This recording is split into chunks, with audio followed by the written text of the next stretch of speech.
Good evening, everyone. I've just noticed that Chris is actually a little bit dark on that screen over there. Hopefully, he looks right to you, and I will check. It's just my suntan. Yeah, I will check in a minute once the stream catches up on my laptop. Actually, it's not as bad as I thought. It's just that screen persistently looks really dark. I'm not sure if it's the angle or what. But anyway, we are here. We have been working 2 days now. This is a weird Sunday stream. 2 days and another day to go because bank holiday and all that. And yeah, I'm a little tired. I've been worse. I don't know how you're feeling. So Aidborn is here. So should we get straight into the goodies for him, or should we just make him? Oh no, we'll make him wait. Okay, cool. Yeah, we'll make him wait. Yeah, I've just noticed Greg's here and Aid are both in. Tangent count already at 5. Oh dear. Jess is going to start ticking that up. Doesn't count yet. Doesn't count as a tangent. Yeah, I was going to say, I've got some bits off the GTO in the house. That's how disassembled it is at the moment. However, I have left them in the front and forgot to bring them in here. So that's going to be a non sequitur in a moment that you're going to have to vamp through while I run and get them. No, please don't make me vamp. I'll go get them. I can't vamp. We've established this. This is well proven. I'll find something horrific for you to look at that I can found only on waffle Facebook. in co-op. Okay, yeah, fair enough. So, hopefully, everybody, I'm not actually sure how many people there are. I was going to say, hopefully, eight people watching. Hopefully, everybody has had a decent weekend so far. I've quite been enjoying the slightly cooler weather this week. Today? Yesterday was pretty warm. Yesterday was what? It was 5-6 degrees warmer the day before that, though. It was warm. I was very grateful to be in a nice, air-conditioned office. Oh, damn you. I haven't actually set the air conditioner up yet in the office here. We have literally just eaten, rushed in from outside, eaten, and then come in here, and so that's why I'm still burping a little. I apologise in advance. For me, it's the Pepsi. It's the fizz all coming back out again. I plopped myself down on the seat. Far too used to that. You just got to power through that. You get used to it in the end. But yes, it's been a fairly busy day. We've been trying to wrap up 3 episodes in one day. Not do 3 episodes in one day. That's insane. We did basically an entire episode yesterday somehow. Yeah, we did an entire episode with a little bit of rounding up needed today. We did the entire episode on the GTO, which did not go as planned, which we managed to round up. And we've almost rounded up the episode that is going out on Friday this week, which is a load of bodywork and fixing of crimes that we've done in the past. I had no idea that the release schedule was now so close to the filming, because the last time I remember. Well, I suppose it wasn't, and then basically we burned through the whole backlog. Yeah, the next episode took so long. We have got a bunch more stuff that is backing up. Basically, the next episode that's coming out is fixing the that piece of roof.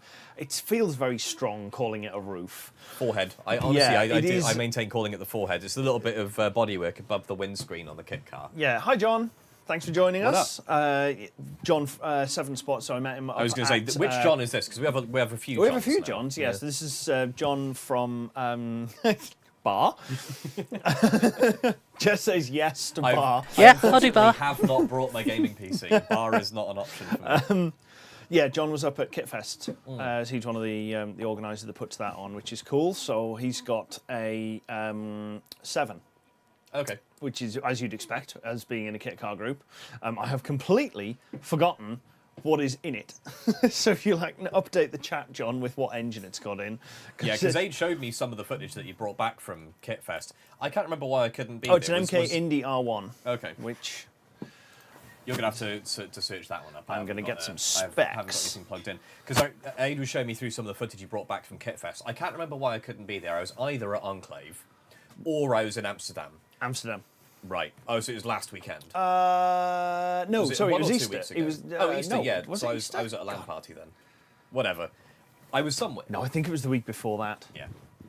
In any case, so you brought back the video, and I was kind of running through it, and I was like, none of these look like regular 7s. And don't get me wrong, I'm sure you'll have focused on the weirder and wackier there was ones, quite a few regular ones, like Tiger were there with a bunch of theirs, so they had a stand with their sort of factory ones on as well. There was the guy with the 3-seater Insano wagon. Which was the 3-seater? With the Subaru engine in the back. Oh, yeah. 600 horsepower in a car that weighs, I think he said 700 kilos. Christ. It's unreal. So on the SD1, it's flappy paddles, that's mad. So anti-lag. on the SD1, I'm aiming for just half that much power and twice on a the car weight. that weighs pretty much bang on twice as much, and that I'm expecting to be like pleasantly brisk. Yeah.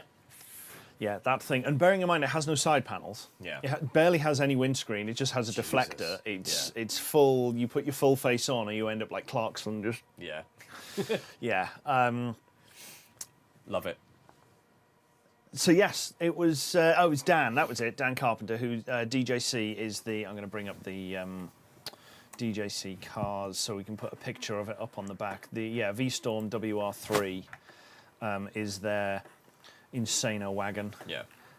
Let's just find. Yeah, because some of the machinery that I was seeing in the video that you brought back was absolutely nuts. I'm just going to throw this up on the screen. I haven't connected my USB up, so that's not going to work. It's kind of reassuring, actually, how I don't want to say janky. Like that's not because like ours is janky. Yes. But how. I know the word that you're like, looking for. And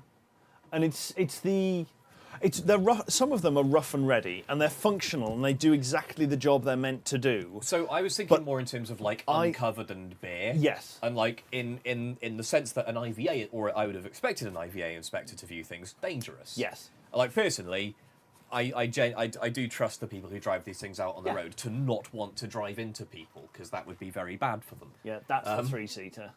So that is seat, okay. Two behind.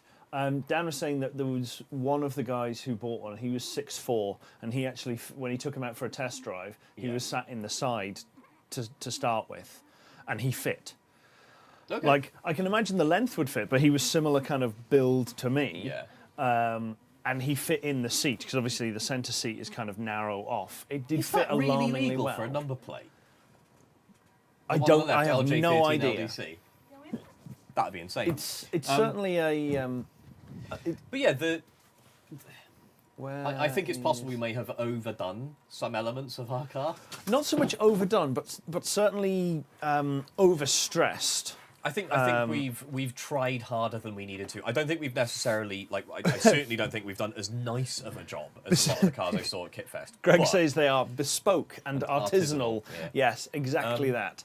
But no, like the sort of exposed suspension bits and stuff like that, where we've been like sweating our asses off, like really worried about any sort of moving part, any sort of hard edge. There were some nice mid-engine ones there, and I saw the top mounts where the suspension goes in. It's just an eye-through with two little brackets on, and I look at that and go, but the corners on those aren't rounded over. They need a shroud or something to protect them. But that's on a car that passed the IVA in that configuration. Yeah. So I was utterly bemused. I was like, well, maybe I'm overthinking this. Maybe I should have found somebody who owned a kit car, spoken to somebody who'd gone through the talking IVA. To people. I know, insanity.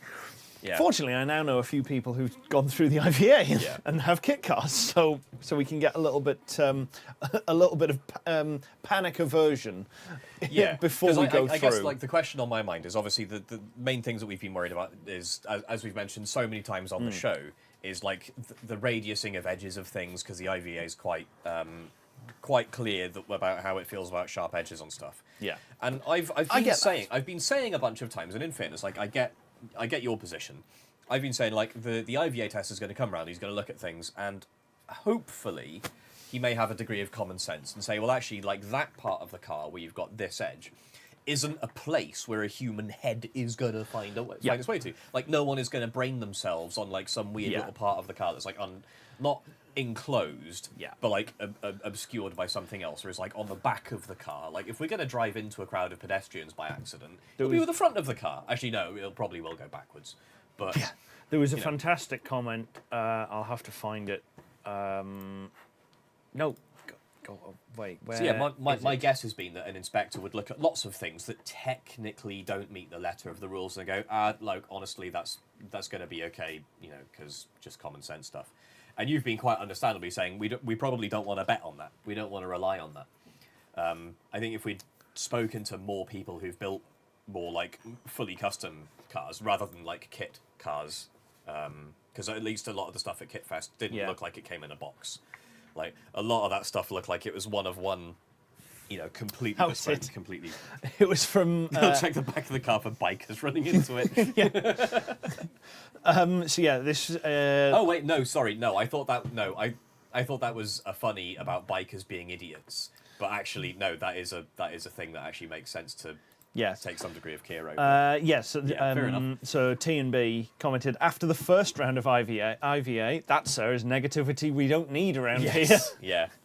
Aim for a pass in the first test. Yes, absolutely. And like as he says, if you scrutinise it against the documents, you'll stand a fairly good chance. And that is pretty much what we're going to do. Once it's ready to go, there will be a debatably potentially quite boring episode where we go through everything in that book, not word by word, line by line or anything, but section by section, just being like, here are a bunch of problems that we need to make sure we've addressed, and this is what we've done, blah, blah, blah, blah, blah, and go all the way through.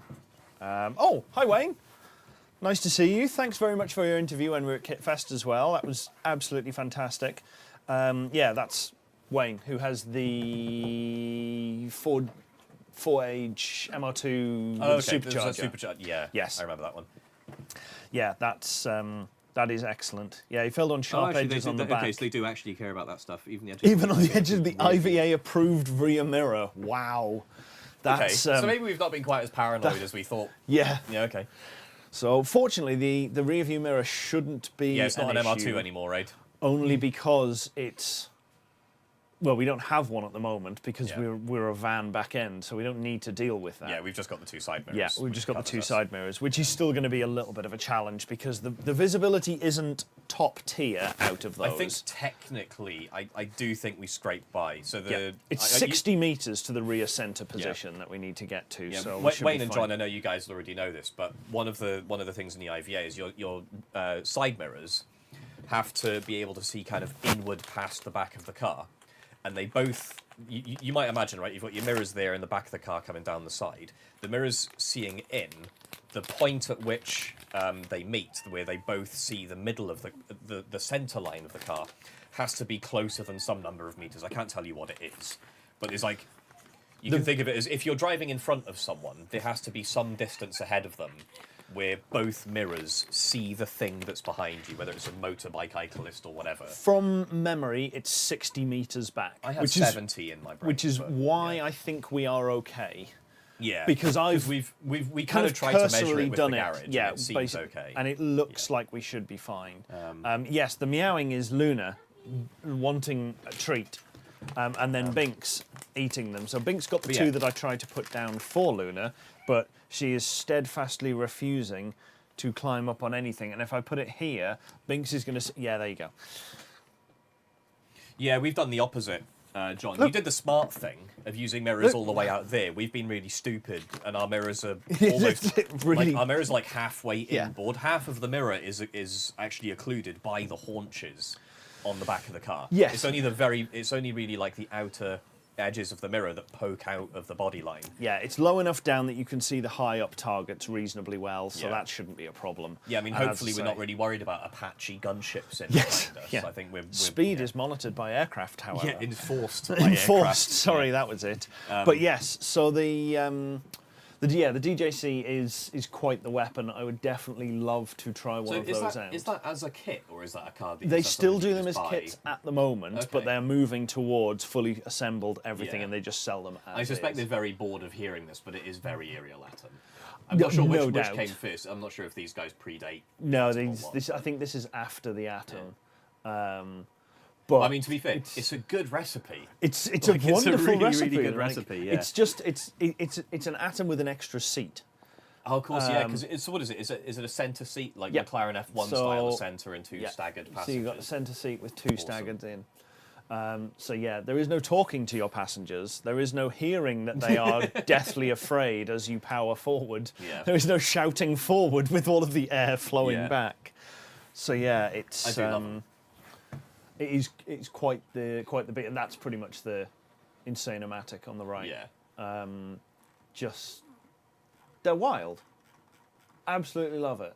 Gallery. Oh, there's gallery. Has that got some video perhaps from it? That would be quite cool. No, pictures. Looks like it's all bit. no, there's a couple. Here we go.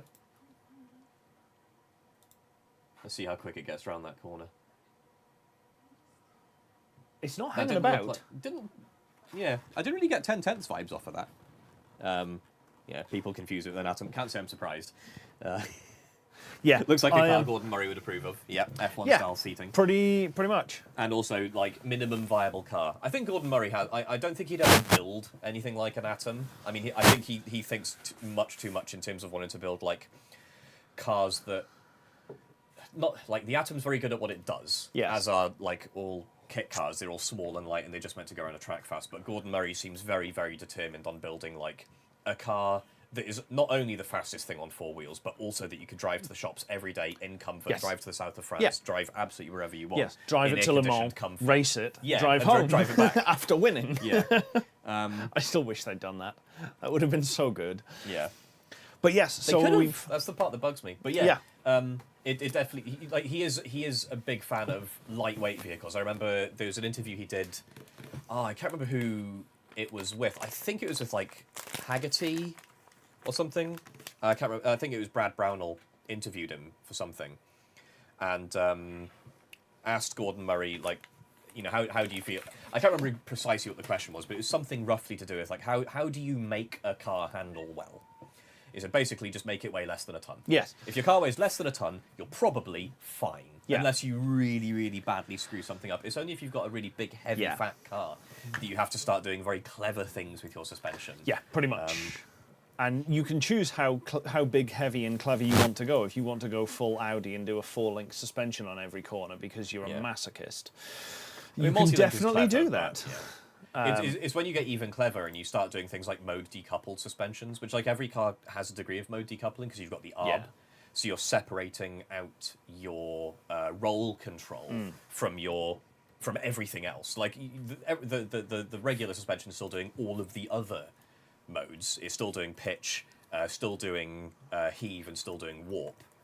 But at least the ARB is taking out one of the modes out of it, which is So like that's kind of the starting point. But then you've got stuff like what they put on the Mercedes AMG 1, and I think Koenigsegg used something similar, with a link the two sides of the suspension. I can't remember. I think they're in opposition to each other. Like, an anti-roll bar ties the two sides together, right? So if you lift one tire up, it wants to lift the other one. I think they call it an anti-heave spring, which is technically incorrect because heave is all four wheels moving up and down together. But the idea is it tries to resist both wheels coming up together, which, in fairness, if you have this on both ends, you kind of accidentally end up with it. Or... Oh, the mic's acting up. Yeah, keep catching up close or something. Oh, I mean, mine's... Yeah, I've pinned mine to the outside of my shirt, so I'm not sure if it might be rustling a bit. Mine has... that might be better. My mic cable was dragging it down, and it was just getting eaten by chest hair. I mean, this just feels like the right move. It's on the outside, which if I'm outside working around, it gets caught on everything. It's a nightmare, but for in here, it seems perfect. Oh, power crackling. Interesting. No, I've got plenty power. We've literally just put new batteries in them, so they should be okay. Oh, Luna, you've actually decided to join, and I can barely see the... Oh no, I've got battery left. Weird. 2 out of 3 on these. At what point do we just get? I have considered running. I've got some relatively old wireless mics. Wired mics. Yeah. But they've got long leads on them, or long extension leads on them. So I'm wondering about getting a pair of these good mics, putting them into long extensions and routing them through away from as much power as humanly possible, and just having them so I can clip it here. Does mean if I go, oh, I'll just go and get something. Yeah. But I haven't had to do that so much. Luna, are you really going to sit exactly there? Does not want head pats off me today. She wants dreamies. But yeah, I do love all the very clever and complex suspensions that Mercedes, Koenigsegg, I'm sure others are as well. Wasn't the Koenigsegg one that had the third spring in the middle between the two towers on the rockers? So it had the push rods. So that's the one I'm thinking of. I'm not sure if I'm remembering rightly what it does. I'm not sure if it's an anti-heave spring or if it's something else. I think it is for heave or pitch control. But yeah, if you've got a light enough car, you just don't need it. Yeah. I mean, that's not to say you can't benefit from it. I mean, it was all the rage in Formula One for a little while. There were loads and loads of mode decouples. Triplex suspension is what Koenigsegg call it. Oh, I that's will the brand name. put it up on the screen. Yeah, it ties both sides of the suspension together to try and resist pitch. CVK has actually done a really, really nice video walk. Oh, it probably is that video. Actually, Yeah. Where he explains what it is and how it works. I'll just run it in the background on. Oh, it's on Drive. Yeah, our Driver's got some not so much lately. I don't know what they've been outputting for a while, but Drive used to make absolutely brilliant videos. Yeah, John's got his PedalBox keyring from Kitfest. Some things running, but yes. So they did some very interesting and funky things with their suspension, as you say, for. Team Biscuits is Wayne, did you say? Right? Yes, that's Wayne. Yeah. Aid is repping Mitch. I'm not sure if that T-shirt's for sale yet. It certainly was. Oh, okay. I'm well out of the loop. Ooh, I opened that on the wrong screen. That's unhelpful. But no, it's a running joke that I never have the merch on. Yes. Which feels really bad because it seems almost like I'm disloyal or something. Like one day Aid's going to send me to the fucking gulag. Ooh, excuse me. Aid's going to send me to the gulag for it. No, so I refreshed a bunch. So the shop redid a bunch of T-shirts. So the original T-shirts that we got these printed on, that line of product came to an end. So everything that was built on, you buy this T-shirt with this design on, basically died. And I haven't added everything else back in yet. The AUTOHOLICS ones are up there, the Only Cams and the Build, Race, Break, Repeat. And Weld, Frown, Grind, Repeat in text is up there. So yeah, that's the Only Cams one, Build Race, AUTOHOLICS, Weld Frown text is up there, and the Fleet one, which you're not going to... Oh, yeah, okay. Oh, of course, because it's the back. The it quick shows view the front is, image when you hover over it, yeah. Of course. Which has the three... Was that the Golf, the ST1 and the Bird? Yeah, the three OG Fleet cars. Yeah. Which if we get another one, we'll just keep adding them. We'll put the GTO on below the Thunderbird and just eventually keep we'll just start running doing it as like a tunic and yeah. a robe. Yes. Yeah, pretty much. I've lost my mouse. There we go. Yes, I need to get this one on. So this was the alternate design for the Weld, Frown, Grind, Repeat, which, in fairness, I stole the words from somebody at Duct Tape Drags. I think the first or second event that we went to. No, I think we independently stumbled into the same. No, because he said it. He said the phrase to me. Right. About what he was doing. He had. Oh God, I'm gonna have to see if I can find the picture now, which is going to be a bit of a challenge. Have it on the front of the cars. What's Let's it? See. Oh, is that the camber compensation? I would have thought that would just be like you just have the suspension links all be the right length and geometry, and you don't get and your camber behavior is good. 2018. I didn't know I didn't take many pictures that event. I'll tell you that. I'm trying to. Can't decompress that one. Yeah, John, please enlighten me on what anti-comp is. Sorry, everyone, this is very boring, just watching me trying to scroll through pictures to look for something in particular that I'm not sure I have a picture of locally. No, I don't have a picture of it locally or in a cloud that I can get to, unfortunately. But basically, he had a Chrysler 300C with a Wyand 671 blower on the top, with another spacer the size of a 671 underneath it. So it had like a stack in the middle. Oh, is that like a water? I don't know if he had anything in it, but it was just stacked massively up. So the top of the blower was above the roofline of the car. Why? It was mad. And then he had a Mohawk, and he was saying about how he was putting stuff together, and he just went, yeah, every day it's just weld, frown, grind, repeat. Yeah. And it stuck with me, and I went, I need that on a T-shirt. I should put that on a T-shirt. There you go, Lucky, because you've had none. And now everyone else is. So was that fairly recent? Because I'm sure I've been... 20... It was definitely one that you were at, because it was either 18 or 19. Oh, right, yeah, that's far enough. That's long enough ago that I'd forgotten about it. My brain doesn't work that far back. But yeah, I noticed, I don't know if Jason is in chat, but I noticed he commented on the last video when we were doing the power steering stuff and we were spinning the wheels over. Yeah. Well, that is a very interesting wheel angle you've got there at full lock. Oh yeah, no, it's completely broken. We're like, yes. And I was just replying to him, just, yes, no, that is a sort of known issue. I'm fairly certain that the caster we have on it is too excessive. It's supposed to be something like 6 to 9 degrees is kind of normal. I can't remember. And we have about 13 or 14, so it's pretty I aggressive. can't remember the number, but I do know that what we have is about like 50% more than I remember seeing recommended as a like this is a good amount of camber for a performance for like a sort of performance vehicle. Yeah, pretty much. That's, sorry, not camber, caster. Close this back off again. What, before we get fair used? Yes. It's editorial. It's fine. Okay, that's fine. Yeah.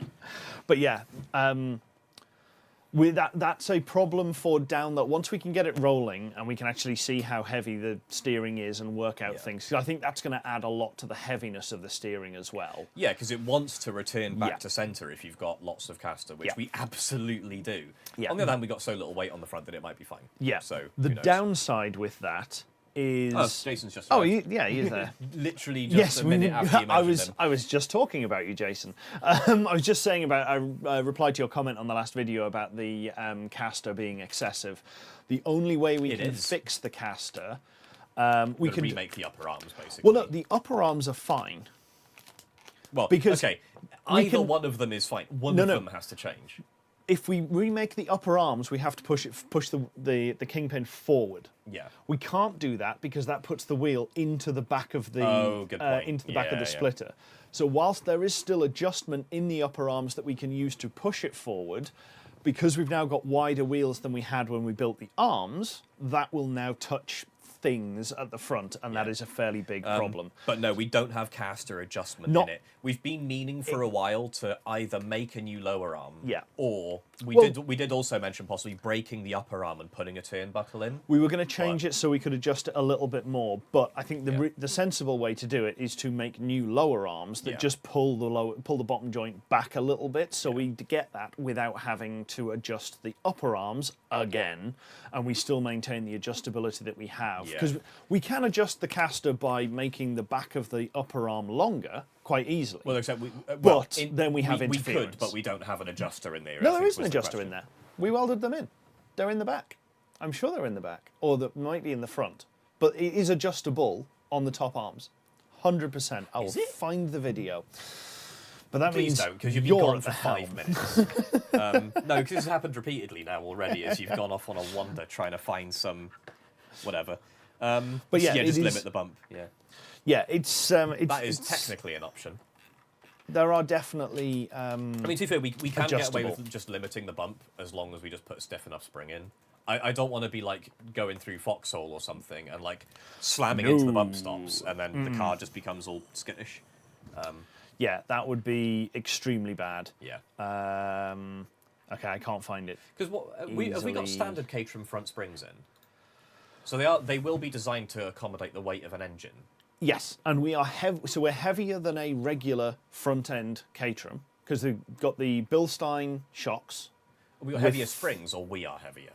We are heavier, despite not having an engine in the front. I think we'll be heavier with all of this, with all of the extra steel. Okay, maybe depending on the engine you put in. Yeah. If you put a Pinto in, we will definitely be heavier, I think. If any of you guys have corner weighted your kit cars, please let us know how much your front axle is carrying. Wayne did. I'm sure Wayne said he cool. full corner weighted it. Biggest concerns for the IVA? Good question. Probably. So I'm not concerned about anything in particular. I think there's a very, very good chance we've overlooked something. Or like in all of our going over the car, we've become like blind to something and or missed a requirement. But I don't think there's anything on there that we've cut corners on. There's nothing I can think of where I'm like, oh shit, if they notice this, we're done. Yes, no, there's nothing like that. There are just things that we've done that I'm not 100% sure about. So, I know it's a cop-out answer, but I would say, like, honestly, the IVA as a whole is the part of it that I'm most concerned about, because I just can't think of a particular bit. The cat on the engine being sufficient to pass emissions. Now, admittedly, we only need to pass 2001 emissions, nothing too strenuous, but the cat not being enough, that's a concern, but it is fixable by getting We would a different definitely cat. never put a mini cat in between the exhaust pipe and the rear sensor. We'd never do that. That wouldn't work. Of course, because you'd get tested with a probe, yeah, wouldn't it? exactly. Yeah, it'd be enough to keep the ECU happy, Yeah. but not the tester. Yeah, that ain't gonna work. Yeah. The steering is my next biggest one, whether or not it's going to be too heavy, because one of the requirements. Does the AVA here? Yes, it's Okay. What you don't have? You cares- shouldn't need to be a Russian shot putter to. basically it has to be easily workable. It can't be notchy, so Yeah. you can't have it like bumping around as you go. So it has to be Good. smoothly Yeah, that's fair. operating, which Yeah. is fair. I think we've got that. At It least. has to be physically operable, so when you go into a corner, it's not so heavy that you Yeah. just don't corner. So that's my mild concern there. And there was another one as well that suddenly crossed my mind. Considering we can't. Gears. The gear shifter, those cables being a little bit too short, if just it's tightening a bit it. too much friction or something. So if there's too yeah. much friction in the gear cables, because they're a little bit too short, they're about 20 centimetres maybe at most. White Knight, that was the thing that I joked about, but for an emissions test, that wouldn't do it. Yeah, you it keep would- the ECU happy, Yeah, so but the engine would be happy, but the emissions test that just shoves a probe up its bum. I wouldn't. rubbed his back and now he just opened his butthole to the camera. I didn't think at all about that. So John's car with a bike engine is 490 kilos. I assume that's all up, right? That's all not up. front. Ooh. It's I not see. front axle weight. Sorry, the cat's just had a moment. He jumped off the tyres, and because he put pressure down, the tyres moved. Oh, but given that he's got 300-pound springs on the front and 250s on the back, I would guess it's just over 50% front weighted. Yeah. Or like give or take. So probably like 250 odd.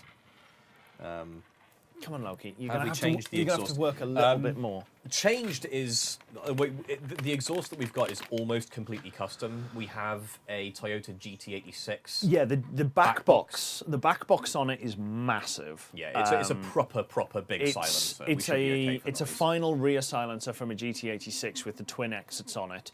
So I'm fairly confident noise-wise we're going to be okay, because the turbo's going to muffle some of the Yeah. noise anyway. And then, I mean, the cat's not going to really do anything. But then it is a huge back box. It's almost the size of this table. It really is massive. Getting on for that, so it is pretty huge. And on the 86, it's so quiet, Yeah. and it has one much smaller box further upstream. I'm not sure if that might just be a resonator or something. Yeah, rather than so a it's going to be silencer, yeah. something like that. And when you think the 86 is quite quiet, it's a very burbly engine though, so it's dealing with a lot of noise. With the resonator, as you say. So, Well, assuming I'm guessing there. well, but I know it does have one because Mighty Car Mods removed theirs and then Right. instantly regretted it because it Yeah. sounded terrible. So yeah, I think they put equal length headers on and kind of looked at each other and went, that was a mistake. "Oh, Yeah. it works! Yay!" Yeah. And there was a definite panic in both Marty and Moog's eyes. But yeah, so I'm just scrolling back up through some of this. Yeah, but those are my three biggest concerns. I think everything else is kind of in hand. All of the edges are radiused. We've used OEM lights everywhere for everything. Everything is except, E-marked. Except the reverse and fog Reverse lights. and fog seam. Oh, But sorry, they that's an E-marked kit car. But yeah, light, but they are E-marked, so that should be fine. Brake should be fine. Like I genuinely, with I both of the can't think of engines. anything that. The front so the grills, the side curtain vent holes are going to have meshes on eventually. That is just I need to do that. That's one of those things rather than being a really major concern, because that's going to be a printable thing with some of the same mesh from the main grill into it. So that should satisfy whatever problem there is there. Yeah, I don't think there's anything else. Splitter, front edge of the splitter is a question mark. I think with the big fat rubber Then we should be strip fine. around the edge, that'll be fine. Yeah. That should be enough to get away with it. But yeah, the weight difference the weight difference overall is going to be quite significant compared to most things. With having the original springs on, they're kind of set for the ride height. They're not fully bottomed out. They're not fully raised up. To be fair, we haven't really We set them up. we at set all. them up. We put them about mid. Yeah. And bolted them in, so we had adjustment one way or another, knowing that we might need to adjust the springs, because at the moment the ones on the rear are probably too soft, in all honesty, because they are rear R500 springs, which admittedly, by the time you got 2 people in, that's a couple of 100 kilos, so it will be holding that, the fuel tank and all the rest of it.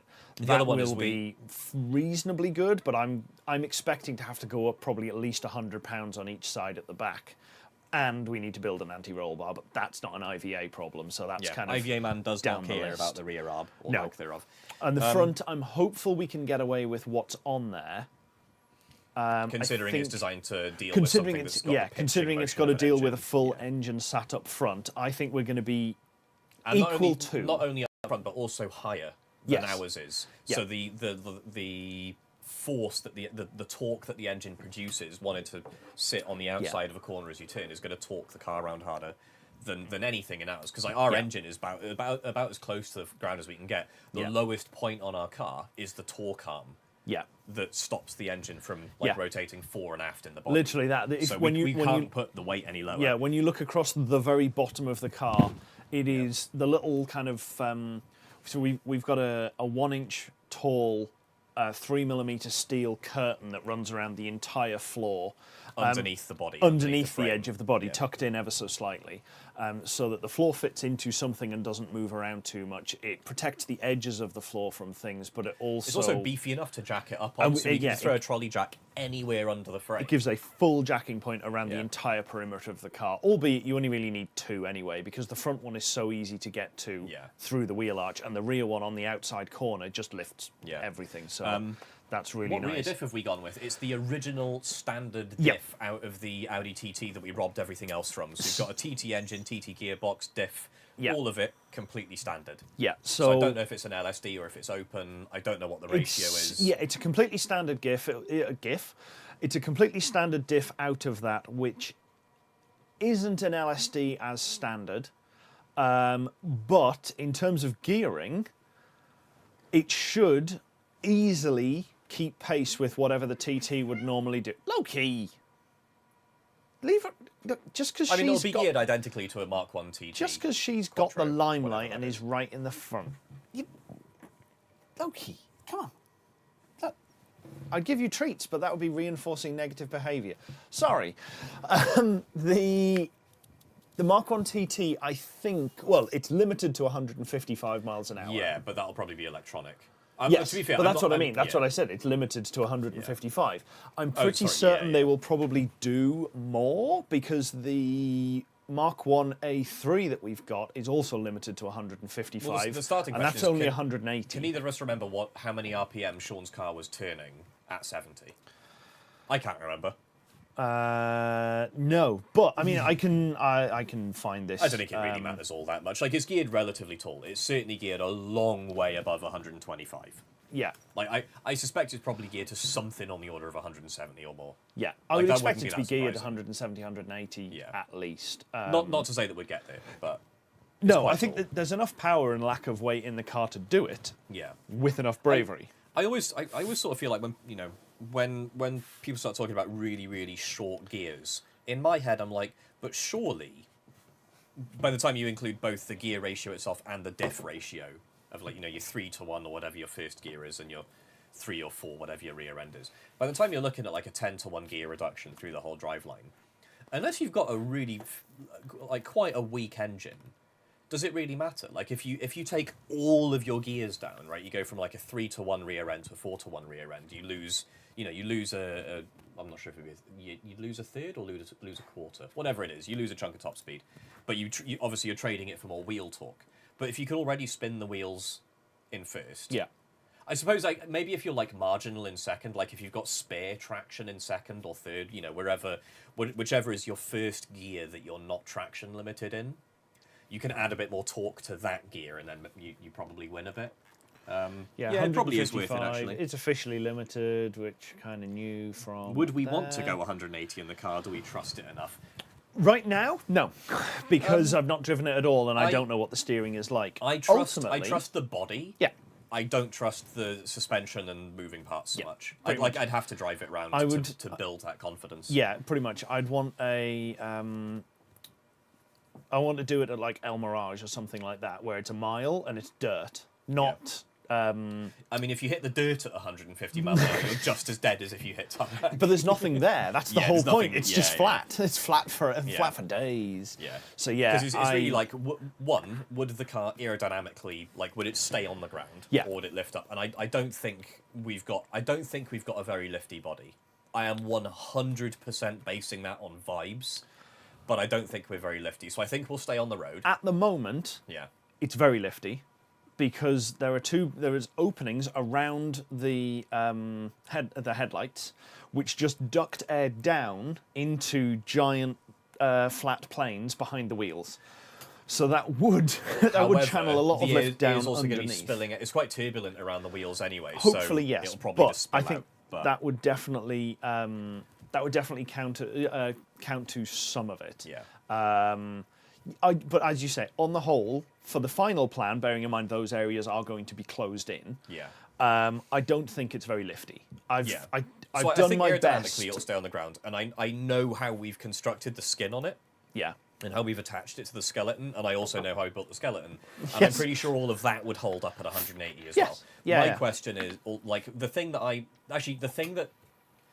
I'm most worried about is the first time we take it on the track and we throw it into a corner. How tail happy is it? No, mine is actually we catch a curb on the inside of a corner, and the bump suspension steers. just goes poof and folds itself up into the body. Yes. That's the actual thing that I'm most worried about. It is going to be some very gentle attacking of curbs And to building begin it up with. and up, yeah. And going much slower and hitting the curb harder, and then like gradually building and building and building to try and get to get up somewhere. But yeah, that's pretty much where that's going to end up. It should be okay. Yeah, as you say. I would like to put an LSD in it. That would be. Oh, sorry. It wasn't in the comment. I mentioned you in passing, and I just replied to the comment on the video that you made, Jason. While it suddenly was in my mind. Oh, I wonder if Jason's here. Oh, I'll just reply anyway while it's in my mind. But yeah, basically, I don't have any major worries. It's just general concern. And those three, the emissions, how the steering is going to perform in motion. Yeah. Not the IVA man cares about that. He just cares whether it and what the other one was. I know I said something else and I can't remember what it was now. But yeah, that's handbrake. I think you mentioned. Oh no, sorry, the gear shifter. The gear shifter. That was too it. long. Long they had enough friction. No, the IVA too short. Like that. Because it's pulling round the Right, gearbox. right. They need to be about 20 centimetres longer. I did ask very specifically for a particular length, and they managed to get it wrong. They measured from the wrong bits to the wrong point, and they made it about a foot shorter than I asked. I seem to remember you sent them reference photos of go from this part to this part, No, annotated on an image. I drove to them. Oh, I yeah, you handed handed over in them person, that the was it, yeah. original pieces and went from this rod end to this rod end.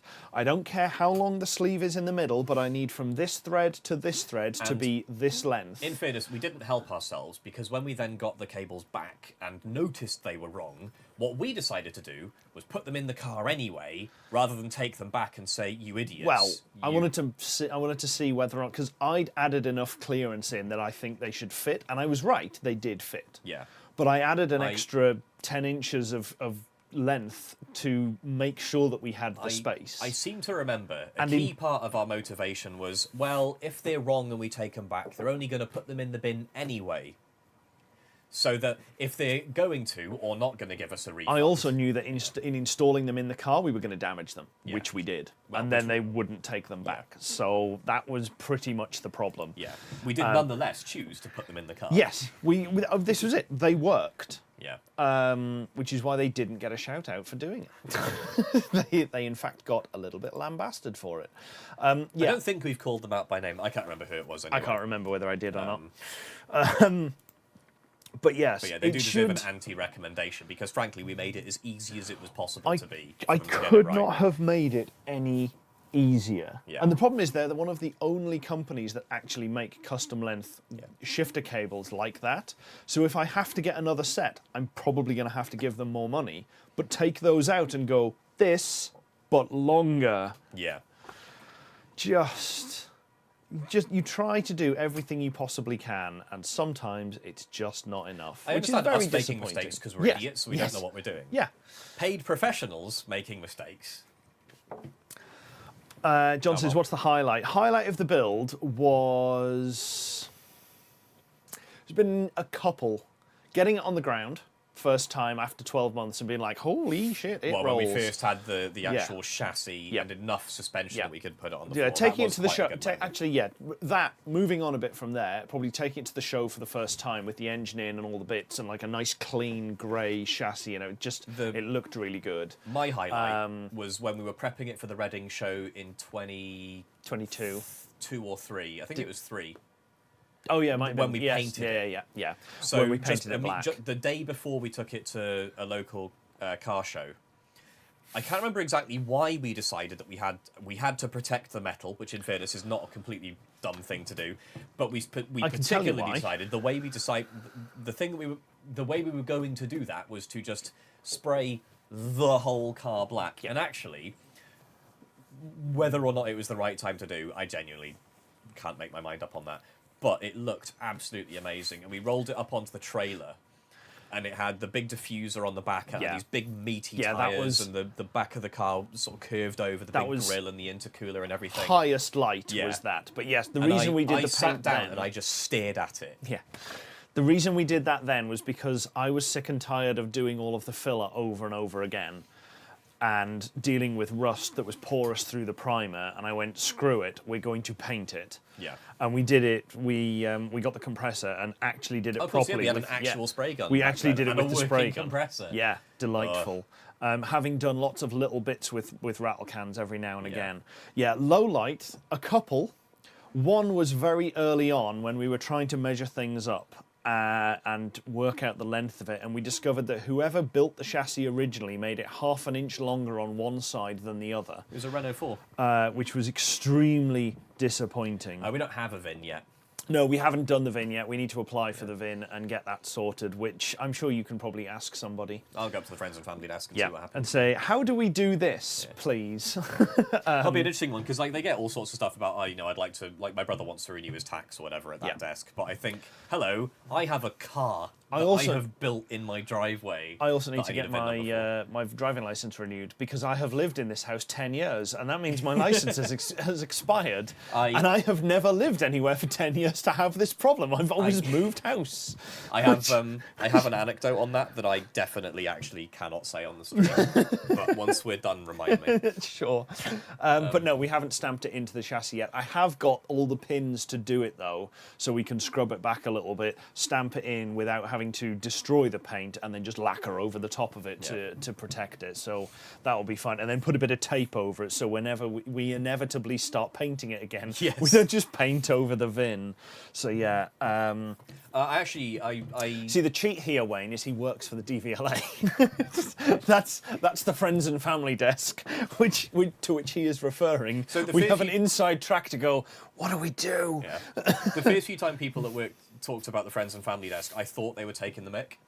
I was like, because the public sector gets, shall we say, some amount of flack from people, perceptions of us being paid too well and us having a really cushy life, all that sort of thing. And I was like, there's no way we'd have a friends and family desk. If the wider public found out that we had a friends and family desk for fast tracking our own stuff, the pitchforks and the torches would be out like that. So I just assumed, because it was my first couple of weeks the people talking about the friends and family desk are taking the mick, and they were like, oh yeah, you go up to floor 4 of D block and ask this person, blah, blah, blah, blah, blah. I thought I was being set up to, for someone to have a laugh at my expense. But no, it's real. And they want us to use it because it takes, because it's a relatively high trust channel, because it's especially for me as, given the part of the organisation I work at and the requirements there, it's a relatively high trust channel, and it cuts through a lot of the other kind of preamble that they have to do is verification and validation. Who are you? Are you definitely who you say you are? Are you asking us for this good reason, etc., etc.? Yeah, and basically there's one guy sat next to the friends and family desk who's got a cable in the back of his neck plugged into the matrix, basically jacked into the mainframe, just immediately updates records and stuff, which is quite handy. I mean, it's definitely a winning move to have something like that. I mean, what you want is the VIP HMRC phone number. Yes. I have heard things about the VIP number. It's great. It's like 3 rings in your food somewhere. I saw this as well for other cars, which obviously we have borrowed a lot of parts from a lot of other cars, and this one crossed my path a couple of days ago. I'll put it up in the centre. The Jaguar XJR15, which is an extremely good-looking car. Yeah. When I get my mouse pointer back again, I will find a picture from the front. I do love some of the weird cars that bits got robbed off of, like the Lotus Esprit using SD1 tail lights. What various do you Nobles think using those tail lights came from? Oh, I mean, unfortunately, it it says at the written top there. it's an A92. Yeah, but that is a very, very good-looking car. I like that a lot. Yeah. But yeah, It is a little bit too melty for my taste. That- In an ideal world, it'd be a bit less melty. that's what it came off. Yeah. The Mazda 626. Yeah. And then that made me chuckle a lot. I was like, Various good. Nobles have tail lights from Yep. the most humdrum machinery, and I just love it. And yeah, I'm pretty sure we're looking at a Q plate. There's no way we can pass Yeah. it off as still being a We TT. are we easily score enough points based on so many things. We've acquired a Carl Dennis. However, we don't have any part of the chassis remaining, at which point we instantly fail keeping Yeah. the original plate. I mean, that being said, tons and tons of like kit cars do still say, "Oh, this is totally a Ford Cortina." Yeah, definitely. Yeah, sure. Yeah, the other one that I'm going through some of my saved links now. One that I saw recently. What we should have perhaps done with that Audi TT that we got was made it rally spec. Yes. Put a lift kit on it and then sent it into the stratosphere. Money can't buy happiness, but it can buy a lift kit and But it can rockers and knobbly tyres, Yes. and that's kind of the same thing. Yeah, pretty much. No, you It's can't, White just Knight, unfortunately. Such an absolute beast. No, if you're a Q plate, you're a Q plate. and Yeah, that's if you're a it. Q plate, you are a Q plate for life, unfortunately. But hi, Carl. Haven't seen you in ages. We should definitely catch up more often. And Em's joined us as well. Yeah, and as you say, it's very much going to be a Q plate. As soon as you lose the chassis, you basically fall foul of the requirements. How people manage to skirt through Genuinely no idea. with making a full low cost that looks like a low cost, like a 7 Like, or whatever yeah, you want to it's- call it's it, very and going, obviously oh no, a no, Caterham, yeah. it's still registered as a Ford Cortina, and you look at it and you go, How? where? Yeah. Where is it still? I would love to know, but you can't get custom Q plates either. Yeah, pretty much. Yeah, you're not going to be able to see the Q plate when you're driving it. I'm going to be too busy looking at the trees either side of me. The only sense in which I'd care is if the insurance companies go, ooh, a Q plate. They usually do, but they you list it as a kit car anyway, and they just go excellent. Yeah. So- Any mods to declare on your little Ford? Right? Yeah, pretty much. Well, this is it with the. I was quite impressed with the with my Golf, because obviously I had to declare all the mods for that, and I Yeah. did every time I went through. And they said, "Can you list all of the modifications that you've made?" And I said, "It would be quicker to list what I haven't." Yeah. And they went, "Okay, do that." And I was like, "Really? Okay, fair enough." And I went, "Well, it's the entire running gear and suspension from a Mark III Golf." I'm like, "Oh, okay." So it was listed on one of the first insurance certificates as Mark II Golf. With Mark III running gear. Entire Mark III running gear. All right. Stripped.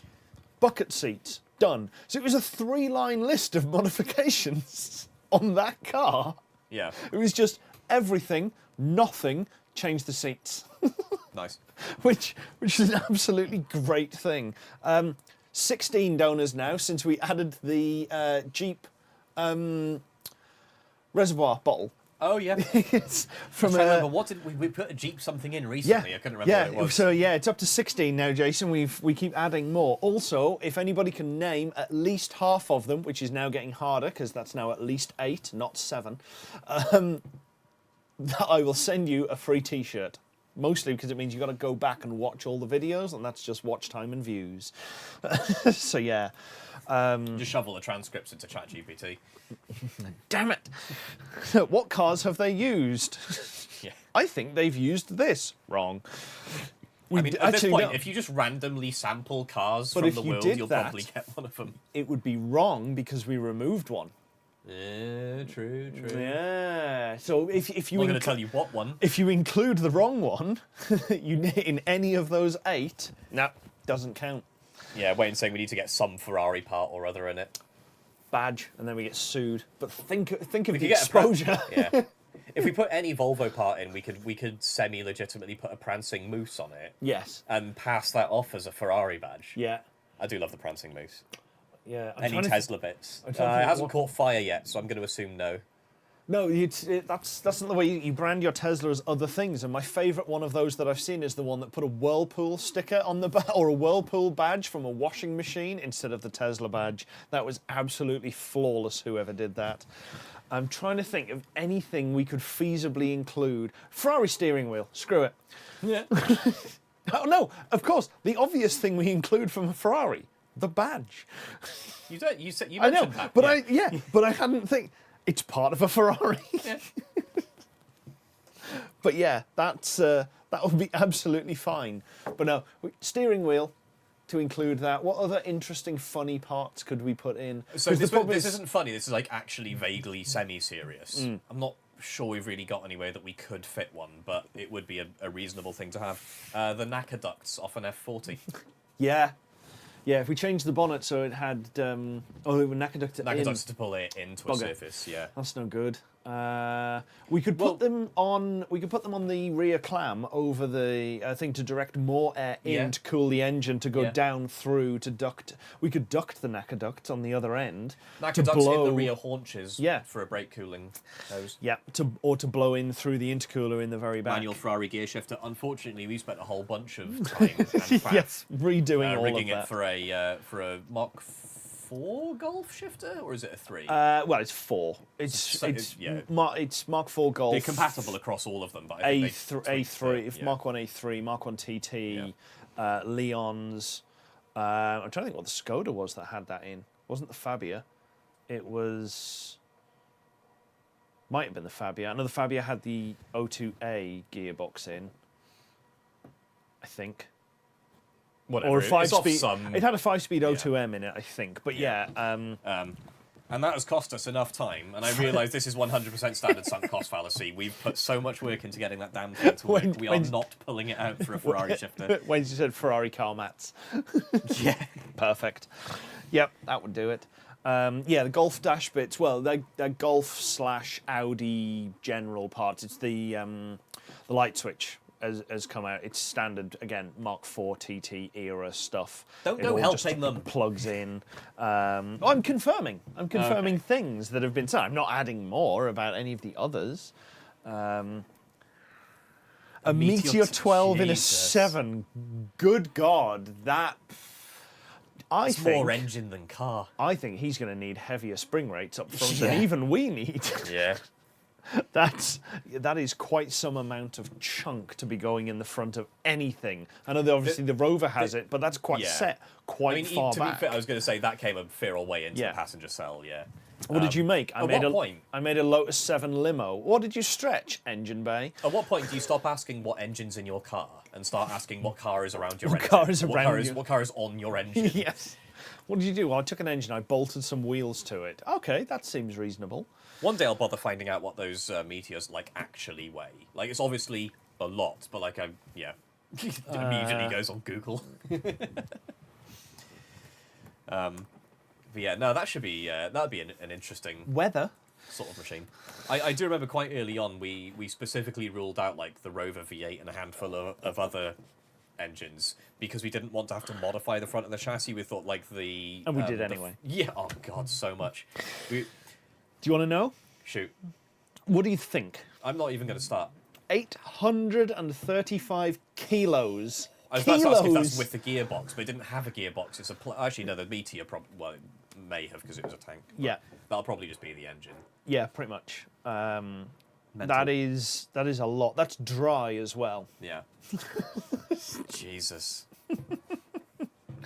I mean, 1,450 pounds-feet and 800 brake. It'll do. It'll shift. Yeah, that's pretty savage.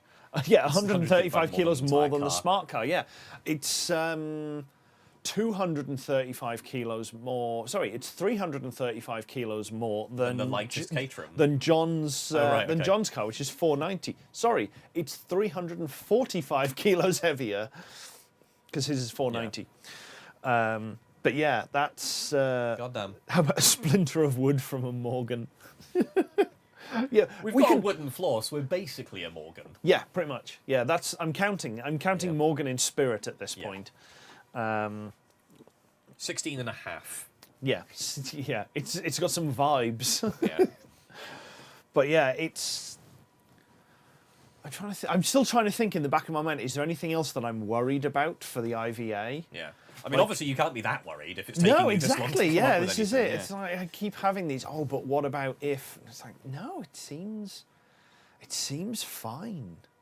Yeah, my biggest worry is more just the general, like, what if we've missed something? Yeah. What if we've missed something? I'm What not if worried we- about a part of the car, I'm worried about What if we've made hypothetical a part of the rules. cataclysmic mistake somewhere? That would be pretty terrible. Pretty much everything else is fixable. Yeah. Actually, the other mild worry is the wing mirrors. Yeah. Just like, I'm pretty sure it's fine. I've done enough measurements to work it out. I think they're going to suck to actually use and drive with, but I think they're fine for the IVA. We're so low, though. Like, you'll be able to see over the haunches to see any vehicle behind. Your head height is wing mirror high on my Audi. That's a good point. It's which is a great. Just don't get T-boned because Yeah. you're just hugging that grill. Yeah. You're not. There's no going over the car. In that. No, we're just getting taken for a ride. Yes, we're going wherever the bigger car wants us to go. And we're saying thank you very much for the ride. I mean, in fairness, because we've got like a full, what is it, 60, 70-ish mil tube running across immediately behind the seats, if we get T-boned, we'll probably actually be fine. Yes, pretty much. Yeah, no, it's 50 mil. It's Oh only no, sorry, 50? I tell a lie. There's 50 mil between the A pillars underneath the dash, and it's that engineering stuff as well. Oh, the one that came out of the Yeah, it will. TT, I think, It couldn't bend. No, I bought that thinking it was roll cage stuff. I ordered it. Oh, it's just and- something else. Yeah, Sorry, yeah, it there was some piece of Yeah, the I- Audi internal structure, I think, that we kept. Oh no, it was Nope. just the bit for the steering. It's just the it bit was the steering just column the steering bolted to, column, yeah, wasn't that it? bolts onto that 50 mil thing. Yeah. But yeah, basically, as Wayne says, it's all fixable stuff. I mean, yeah, it's the whole thing. Everything's fixable with enough time and enough effort. It's just like,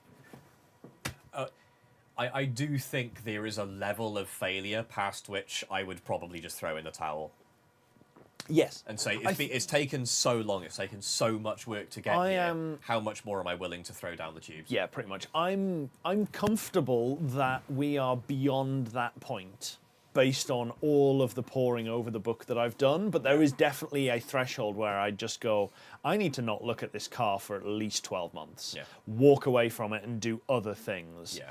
And just I mean, move bearing in on mind, like, for a while. I'll come back to it have eventually, been, but we have been at this now for 7 years, coming up on 8, or is it 8 coming up on 9? Yeah. 2017 we started. Jesus. So 2017, so that's 18, 19, 20, 21, 22, 23, 24, 25. So we're It was tail end of 17 though, wasn't it? Oh, no, yeah, okay, yeah, okay, we're coming up on 8. I thought Yeah. we were already at 8 for some reason, but yeah, okay, coming up on 8 years. Wow, I feel a little bit better. Still All going to issues- finish before Binky. All issues are fixable with an oxyacetylene torch and a sledgehammer for HGVs. Yes, Lorry correct. mechanics have it good. Yeah.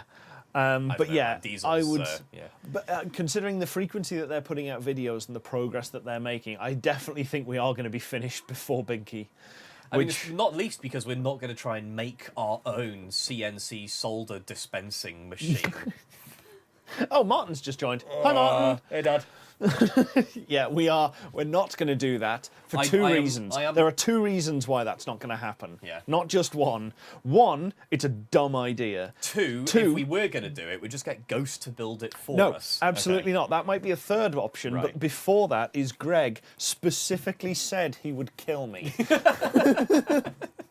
what are they trying to do? Is it like a... So they wanted to make their own PCBs. They want. Unfortunately, so Jess hasn't seen what Binky decided to do, and now I'm going to have to break it to her that somebody did the worst possible thing they could possibly think to do in order to make PCBs. I'm not sure if you'll be able to hear her. They converted a 3D printer motion system and extruder and heater system onto a mill?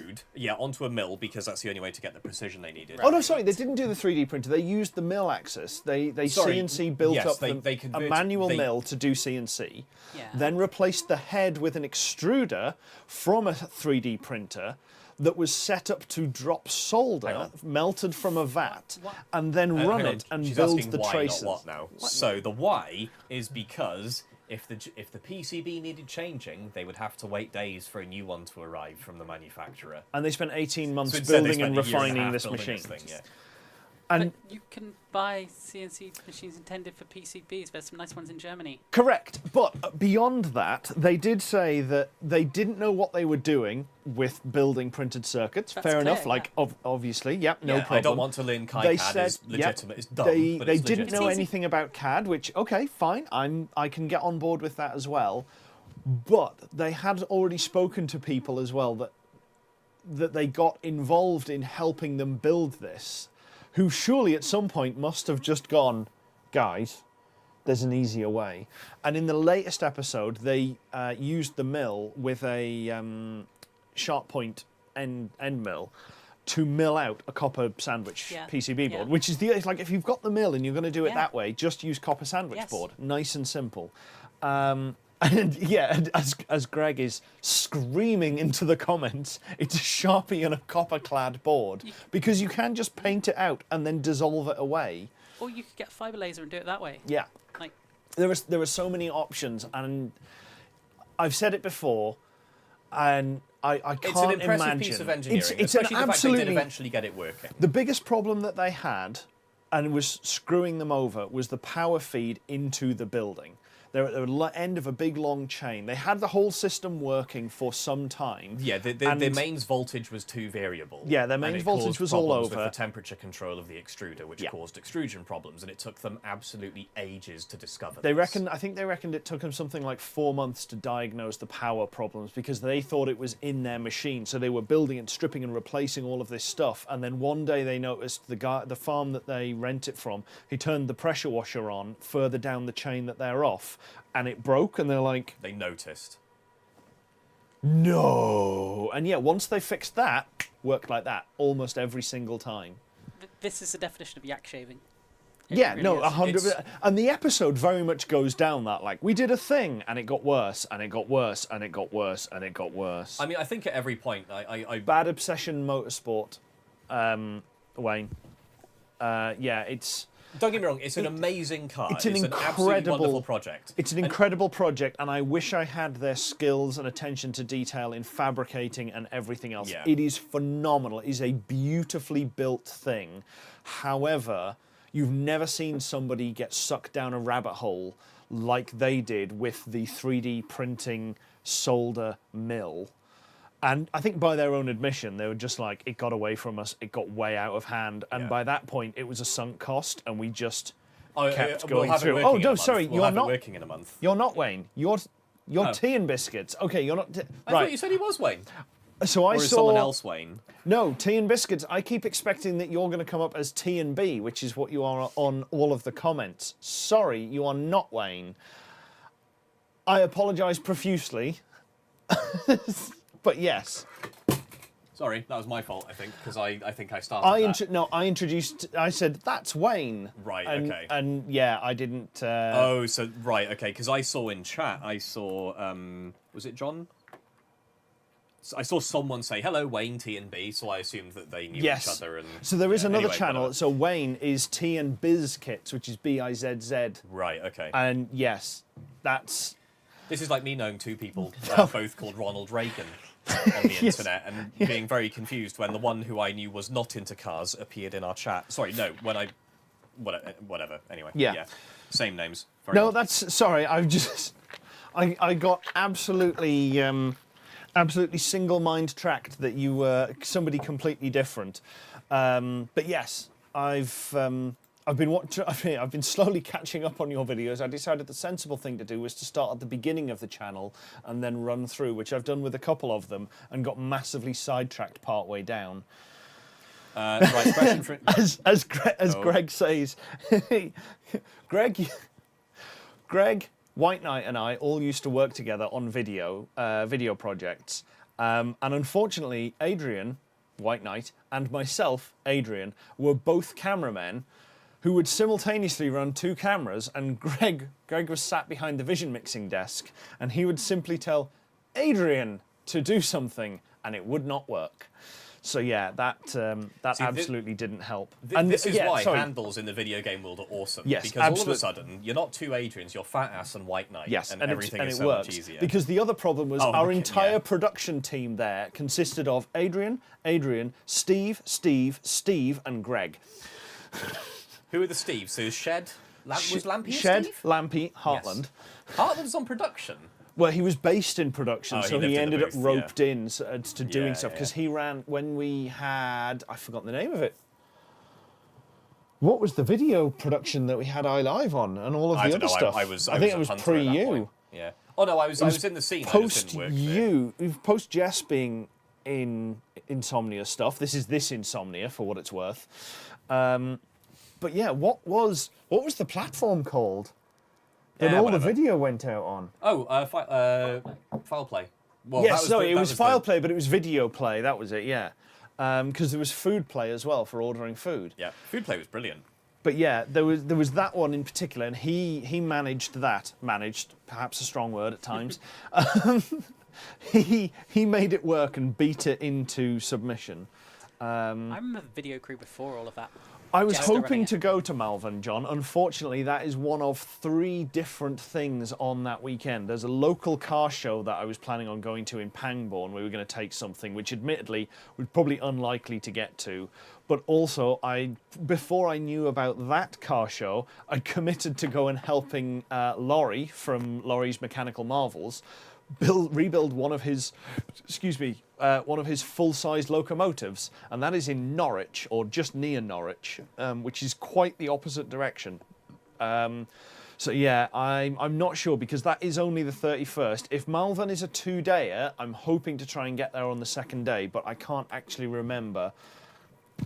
But I could look it up right now. Not Wayne asked the question in chat ages ago. It is 2 days, in which case, yes, I'm probably going to try and get there on the Sunday. To answer your question, so yes, I will only have the 1 day to get round, so that's going to be quite a push to get through everything. Can we list the main things left to do? I assume the wiring still needs to go in. Actually, most of the wiring. No, the wiring is done. The wiring is one of the things we went through twice, actually. Sorry, I've just noticed Loki in production over there. Oh, he moved. So yeah, we cut apart the old A3 wiring harness when we had the AGU unit in there, and that was fine. And then Sean very kindly gave us his TT, because it was going to cost him, I think we roughly priced it up. It was about £1,200 to £1,500 in refresh parts, because it needed new tyres all round for a start. It needed a full service of everything. In its defence, he had just taken it to the Nürburgring. Oh, and it had been driven enthusiastically. It had gone to the Nürburgring, it had been driven enthusiastically, and then it stood for 18 months. Oh, yeah, it hadn't just... It did that, and then did nothing for the thick end of 2 years, so it needed fully going through everything, and it was about £1,200 to make it a good, trackable car again, and he went, I'll just get something else. Or even, at the time, you could buy 225 brake TTs that needed a little bit of stuff doing, but had an MOT, recent service history, all the rest of it, for about £1,500. At which point, we take all of the good bits we'd put on the other one, shift them over, and we have a good one and scrap. And yeah, basically we did that. So he went, here you go, have a car, please solve my problem for me. If I remember right, his statement was, you can have the engine, well, we can have the engine, as long as we let him help us part the car out. Yeah. And I'm like, sure. Yeah, basically it was he wanted to learn more stuff about cars, so in doing that we taught him a bunch of stuff and kind of went through sort of maintaining cars and what have you. He helped us with some of the building on the car. We parted it out, and then when it came to obviously some of the money we got from parting it out, a chunk went into PedalBox and a chunk went to him as well as a thanks very much. So he got something out of it at that end. So we got that engine for less than free. Yeah. We got the engine, we got the brakes that went onto my Mark II because they were the 312s off the TT that we put on. We got the R32 hubs, which we'd swapped onto the TT previously when it needed suspension. So we got those for free. The swing arms we technically got to free, but we hadn't taken them off the car, so I got another set, but they were still cheap with all of the other stuff. So, what we spent on additional parts we had on the driveway, we more than made back again in the sale of the so other we got odds the and ends. engine and a bunch of other bits, and we got money, which is really not how this usually works. That was quite fantastic. But anyway, so things that are left to do. So the actual things that the wiring is a done and solved thing. We had to extend the whole middle of the harness because we moved things around and it just wasn't set up. So that was a mammoth Actually, effort. fair to say, wiring is, as of yesterday, done.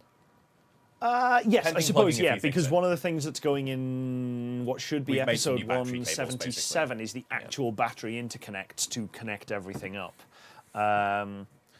So yes, we've got a secondary, so we've got one IVA approved from, what are they called? Car Builder Solutions. Yeah. One of their little sensors on, but because we have two pots, we need two. So we have a second one we just need to wire in parallel, but that's installed and ready to go, and it's two solder connections. Or in series, depending how the switch works, I can't remember. Uh, Whatever it is. But yes, we've got to put another fluid level sensor in. That's really nothing. Yes, good point, because if it's push to brake in parallel wouldn't do anything. We'd have to be in series, so yes. But that would be an easy fix one So way actually, around. we were talking about this yesterday. I can't remember what the things left on the list were, but we have a whiteboard in the garage with all of the things that we have left to do on it. And there's really not a lot left. So I'm gonna have a quick look through to try and find one of my more recent whiteboard pictures. So, but basically, we made a big list down one side of everything we could think of, not just IVA things, but this was also quality it was of life every things, single thing up. that we wanted to do to the car. And oh boy, I'm gonna have to go a little bit further back than that. So we've got to finish plumbing the front brakes.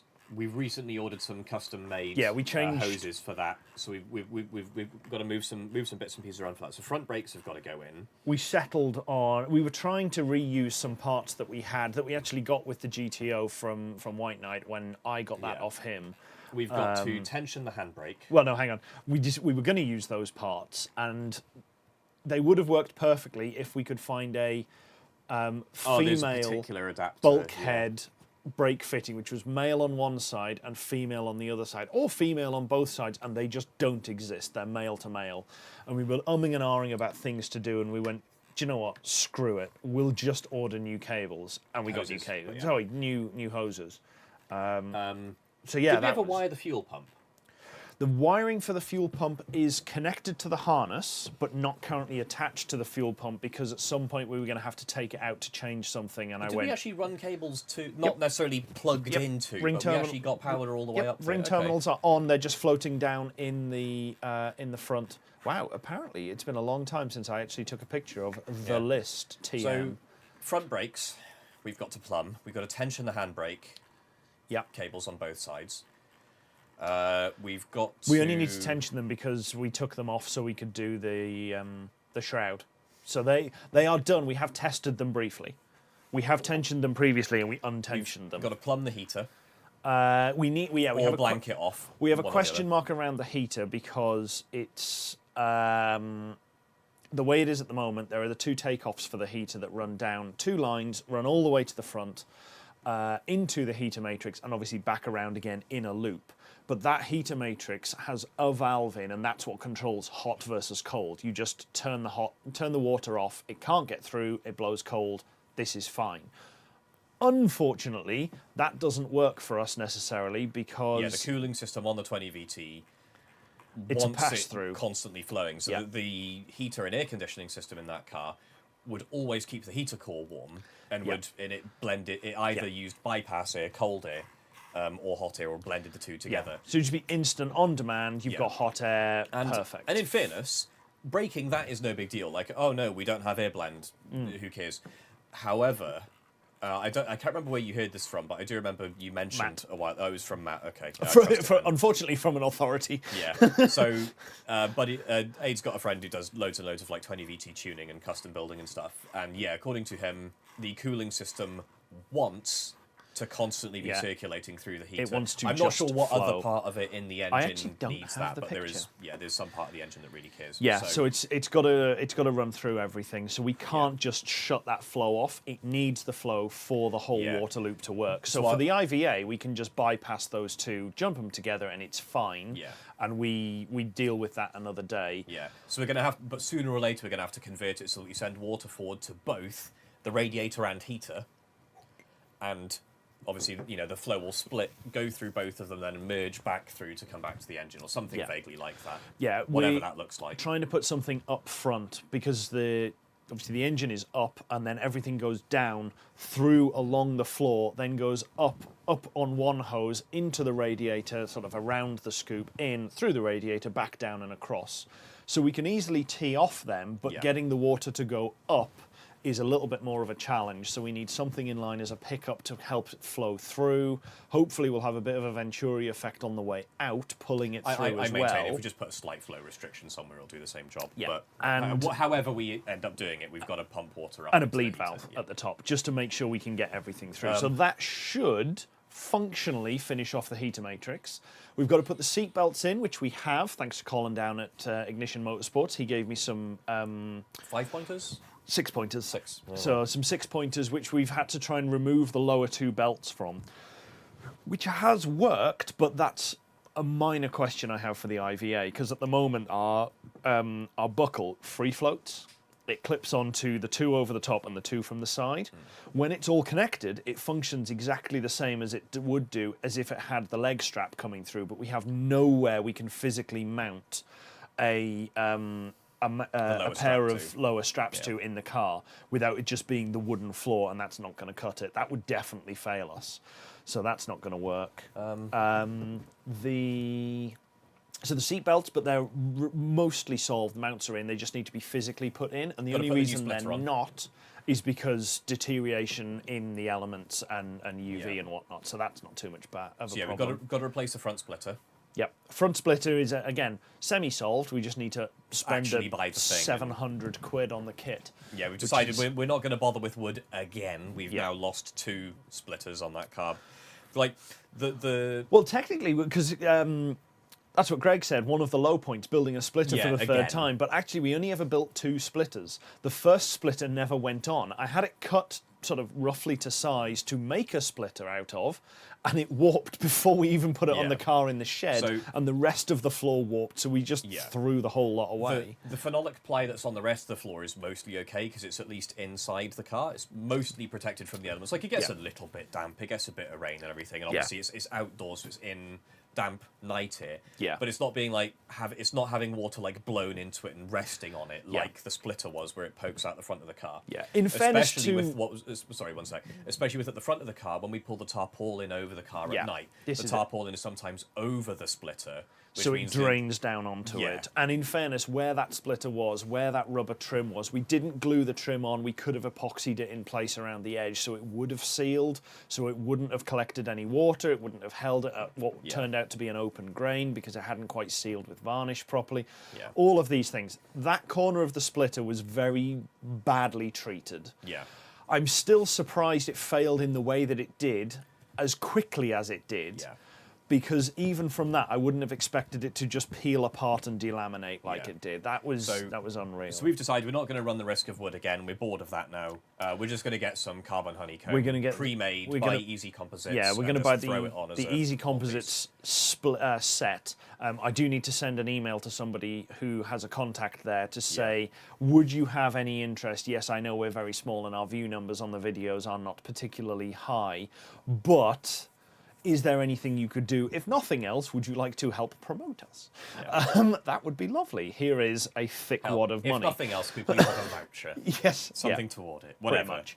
But yeah, basically that's where that's at. So the splitter is a solved problem. The seat belts are a solved problem. Oh yeah, these are all things we know how to do. Yeah. Yeah. There's one part of the dashboard I need to print. Need is perhaps a strong word, but it's a really awkward shape, and just trying to make that work is just breaking my brain.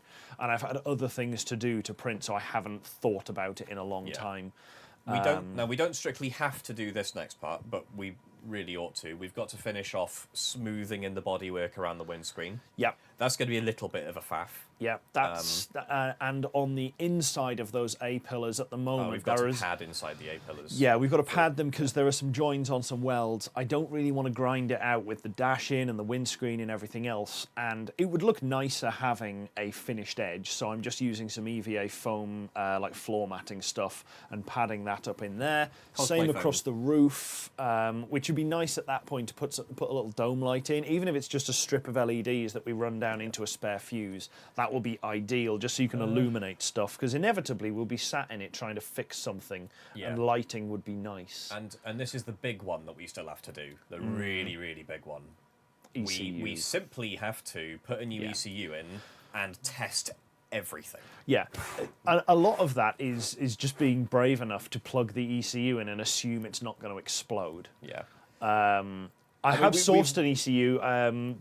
Nick up at Decimal Tenths has a spare 20-valve turbo BAM engine ECU, which he said, when do you want it? He was very, when I last spoke to him, he was really busy that day. He's like, I can do it for you, I just can't do it today. And I went, it's fine, I don't need it today. The fact that you have one, and he opened his cupboard, he's like, yeah, he has it's not like they're hard to get, but like knowing a guy who has one, who can pull the immobilizer off ahead of time. Like, I'm sure Matt would probably be able to do it as well, but and then getting another one. Yeah, and then there's the obvious like big test of everything, because there's not a great deal that we can test until we've got the ECU in. Yeah, and that was mostly waiting on the battery interconnect, which was yesterday's finish. Yeah, so because we've kept so much OEM stuff, we've kept the OEM loom, OEM fuse box, OEM relays, OEM ECU and everything, there's a bunch of stuff that we can't really do a proper systems test on until we've got the ECU in. Like, we've been able to test that the dash, like,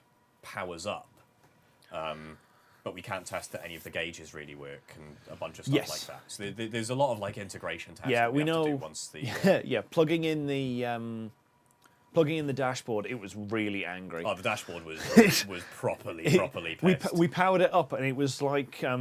it's perhaps a little bit gruesome. Many, many years ago, the Russians managed to reanimate the head of a dog with a heart-lung machine, and it was alive, disembodied. Right. And it was panting, and like there was stuff. And there's arguments about whether or not it was still really conscious or not, but it was a living dog that was running off a machine. And this is what a dashboard was like. And that was pretty much, the dashboard was sat there just going like, where is my body? So many of my sensors are angry. There's no oil pressure. Correct. There's no oil pressure connected to you. The fuel is low.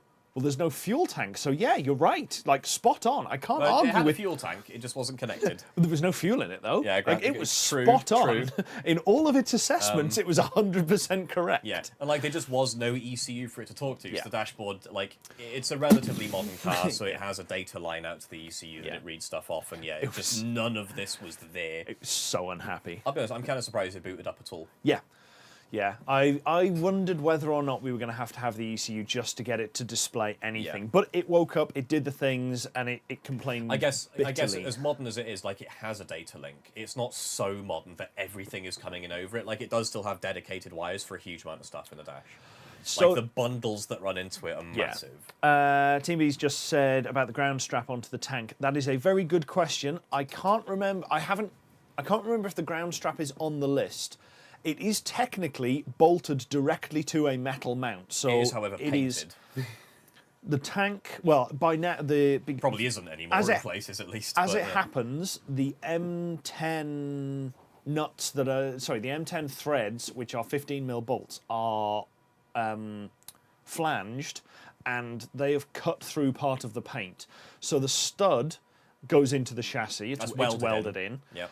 The nut has now bitten through enough of the coating on the tank that it should be grounded at all 4 mounting points. However, I wondered, yeah, as you said, I think this still needs to see a ground strap, which is it's pretty reasonable, but that's easy enough. We can put a riv nut into the chassis and just run a little bit of earth cable off as a ground. The one that we need to do tomorrow, once it arrives, that's a good point, that should have arrived today, is the fuel tank vent, which we're going to take one of the AN10 fittings on the top. That we're not currently using, they're just capped. We've got one as a return. Oh, yes, sorry. We've got a return line into one, and then the other one, we're going to drill out and tap it for the little vent to sit on the top and have a super low profile ball valve vent, so if it rolls over, it doesn't leak, and that should be enough for what we need. Quick sidebar, do you want to pop in the Discord, since you have an actual computer, in our notes channel, that we need to look at, that we ought to look into die bond sheet for the front splitter, DI bond, one word. I will. I saw that comment, and I will make a note of it. So, what advice would we give? What advice would you give to someone who wants to build a bespoke built kit, apart from don't? Unless you know what you're doing. Is it easy apart to from think very carefully? When you say bespoke build, do you mean like something like ours, where like you're not getting anything off the shelf, nothing from Caterham, nothing from Westfield, or any of the other equivalents? Honestly, my advice is actually just don't. Yeah, for your if I could go for back your in first time, one, don't. For your second certainly, one, still don't. Really think. Do better than us and have a better plan. Sit down and draw. Even if all you do is stare at a blank sheet of paper for days on end, and just do nothing other than draw out whatever frame that you have. If you're working from a frame like we did, start there and just try to piece something together and think about it a little bit more. To be fair, we did do that.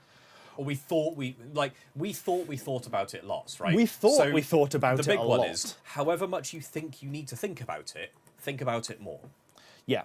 And then a bit more again. Just however much you think you are thinking about it, you need more. It's not enough. The main ones that I'd say is if you do have a chassis, any parts, anything like that, obey it.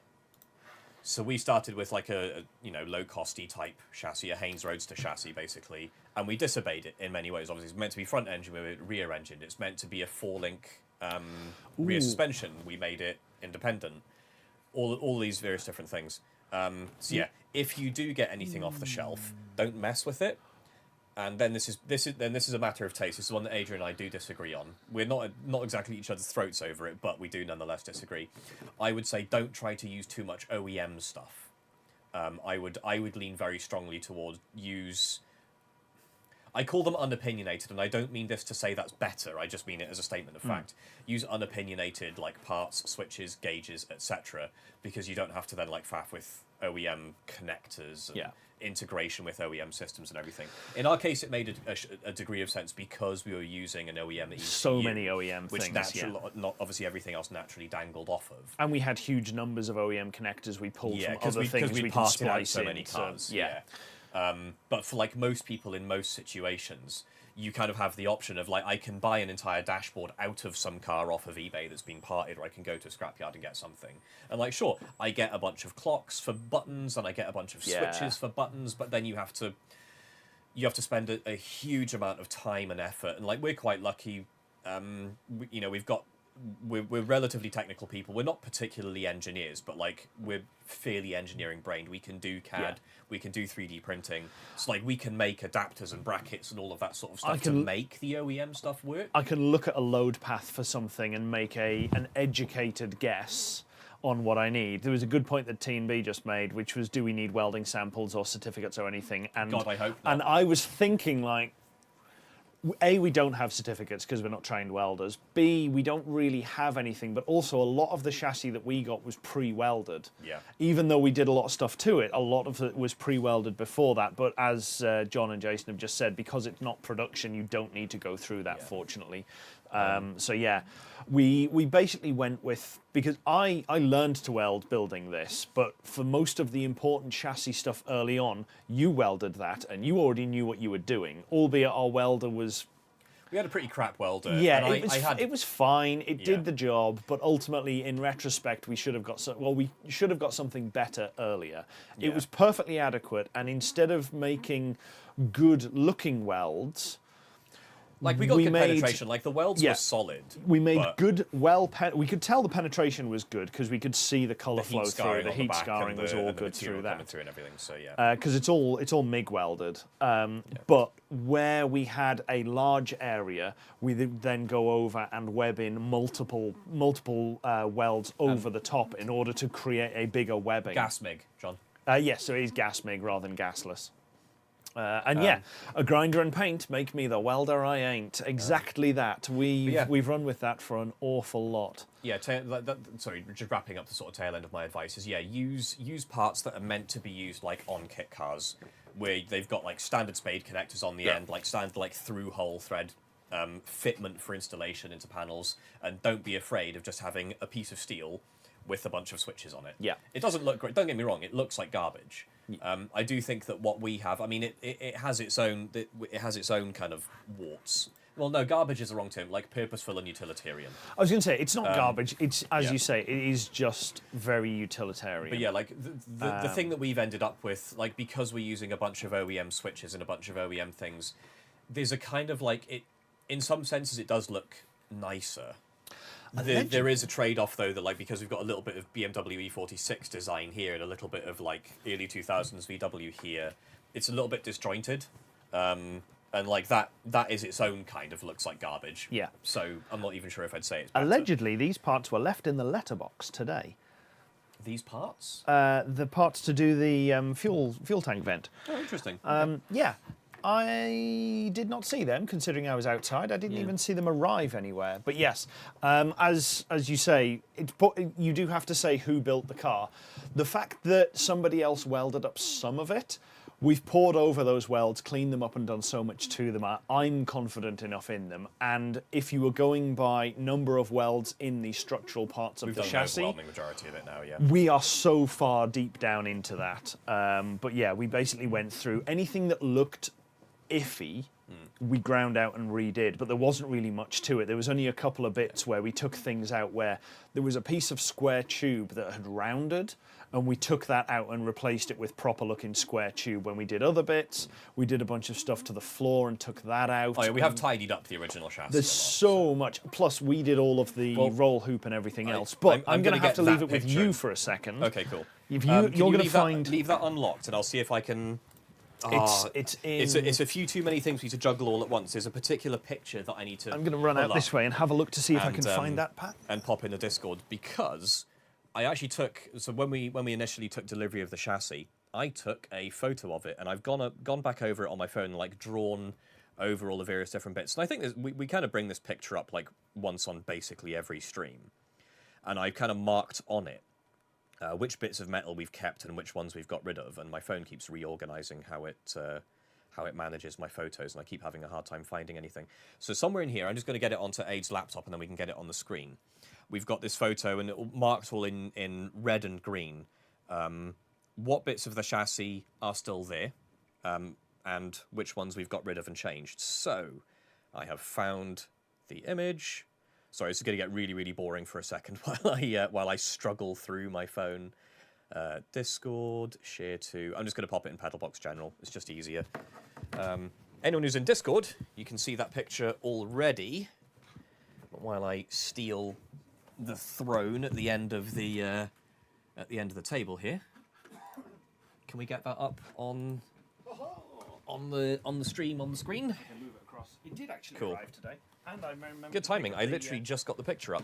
Bits of GTO as well. So this here, once it gets on there, this image. I know it's so long. It's been so long, Jay. Jay just mentioned in Discord that I look so young in that picture. There we go. Not wrong. Oh, sorry. Did you have to move it onto the? Sorry, that was. Yeah. And annoyingly, it moves off to the right. Yeah. So you can see on this. Oh, sorry, yes, the thing's full screens. Yeah, if you wouldn't mind pointing with your mouse at all the various different bits. So yes, here. Are you muted, by the way?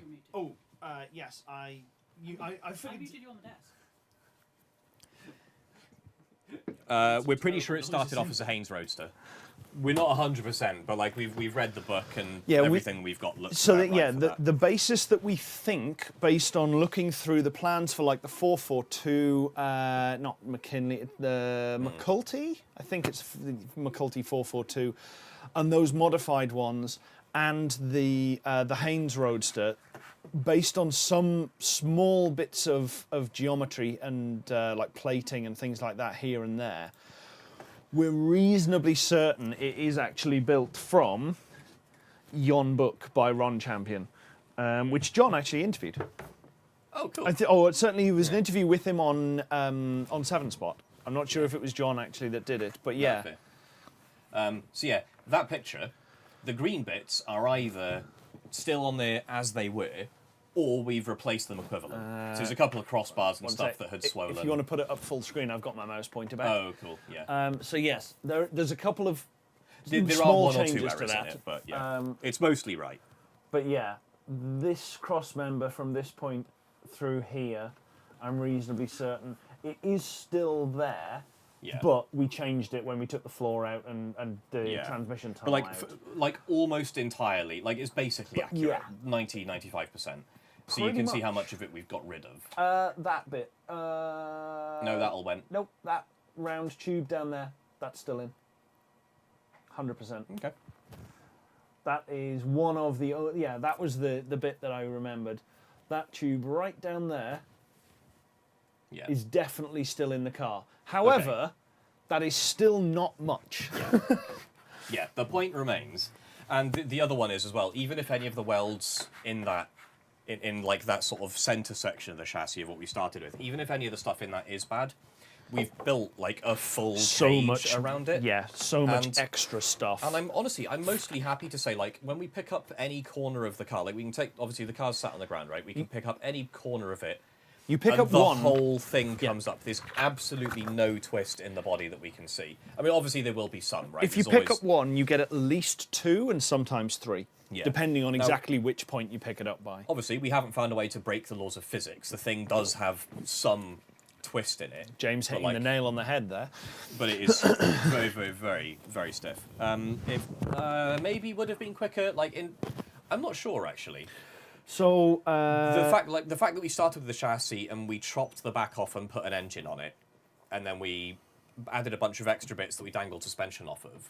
I think we've collectively done more work, but I think if we started with nothing, we probably never would have got any momentum going. Yeah, and actually... so one of the biggest problems that I had was getting a frame of reference to do anything like this. Having that chassis was invaluable because it showed what the basic minimum structure could be, and you could work out from that. And yeah, granted, we spread wider and longer and all the rest of it, that's fine.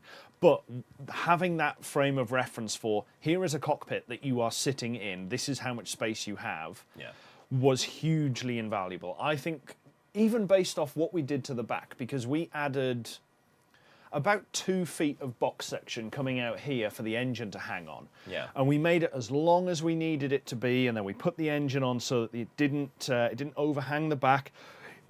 Perfect. And then we had to add another 6 inches onto the back of that. To hang the exhaust or something. In order to add on... No, it wasn't the exhaust for that. That was for the suspension mounts. Yeah. So we had to fill it in the inside, put a joiner piece in, and all the rest of it, so it was seamless once again, and double thickness at the join. And then once we had the suspension turrets built, we realised that we had to make it longer again just to hang a crash bar and the exhaust. So if we'd started from nothing, we'd have still made it far too small. And we'd have been adding and adding and adding to it. I think even worse again. Yeah. But like the main thing is because we always had something, and including at the beginning, we had a thing. Yeah, we do. It's actually in a. There is. I'm not sure if it was episode 50 or 100. It was in one of the anniversary episodes. Yeah. We did a tour around it and gave a, sort of compared all the dimensions. I can't remember what they are. The main thing I remember is it's give or take 1.5 feet wider than a regular. It is so to the. I think the insides of our tyres are about where the outsides of. Not quite, but close. Not far off. The inside of our tyres sit about midpoint, sit about track width on a standard Caterham. Because if you think the inside of the wheels would normally be on the edge of the frame almost, so we sit a bit further out from that again. So overall, I think it's about 14 inches wider all told. Actually, no, it's probably a bit more than that. It's probably 18 inches wider all told, so yeah. And it's something like 12 to 14 inches wider track than a standard Caterham.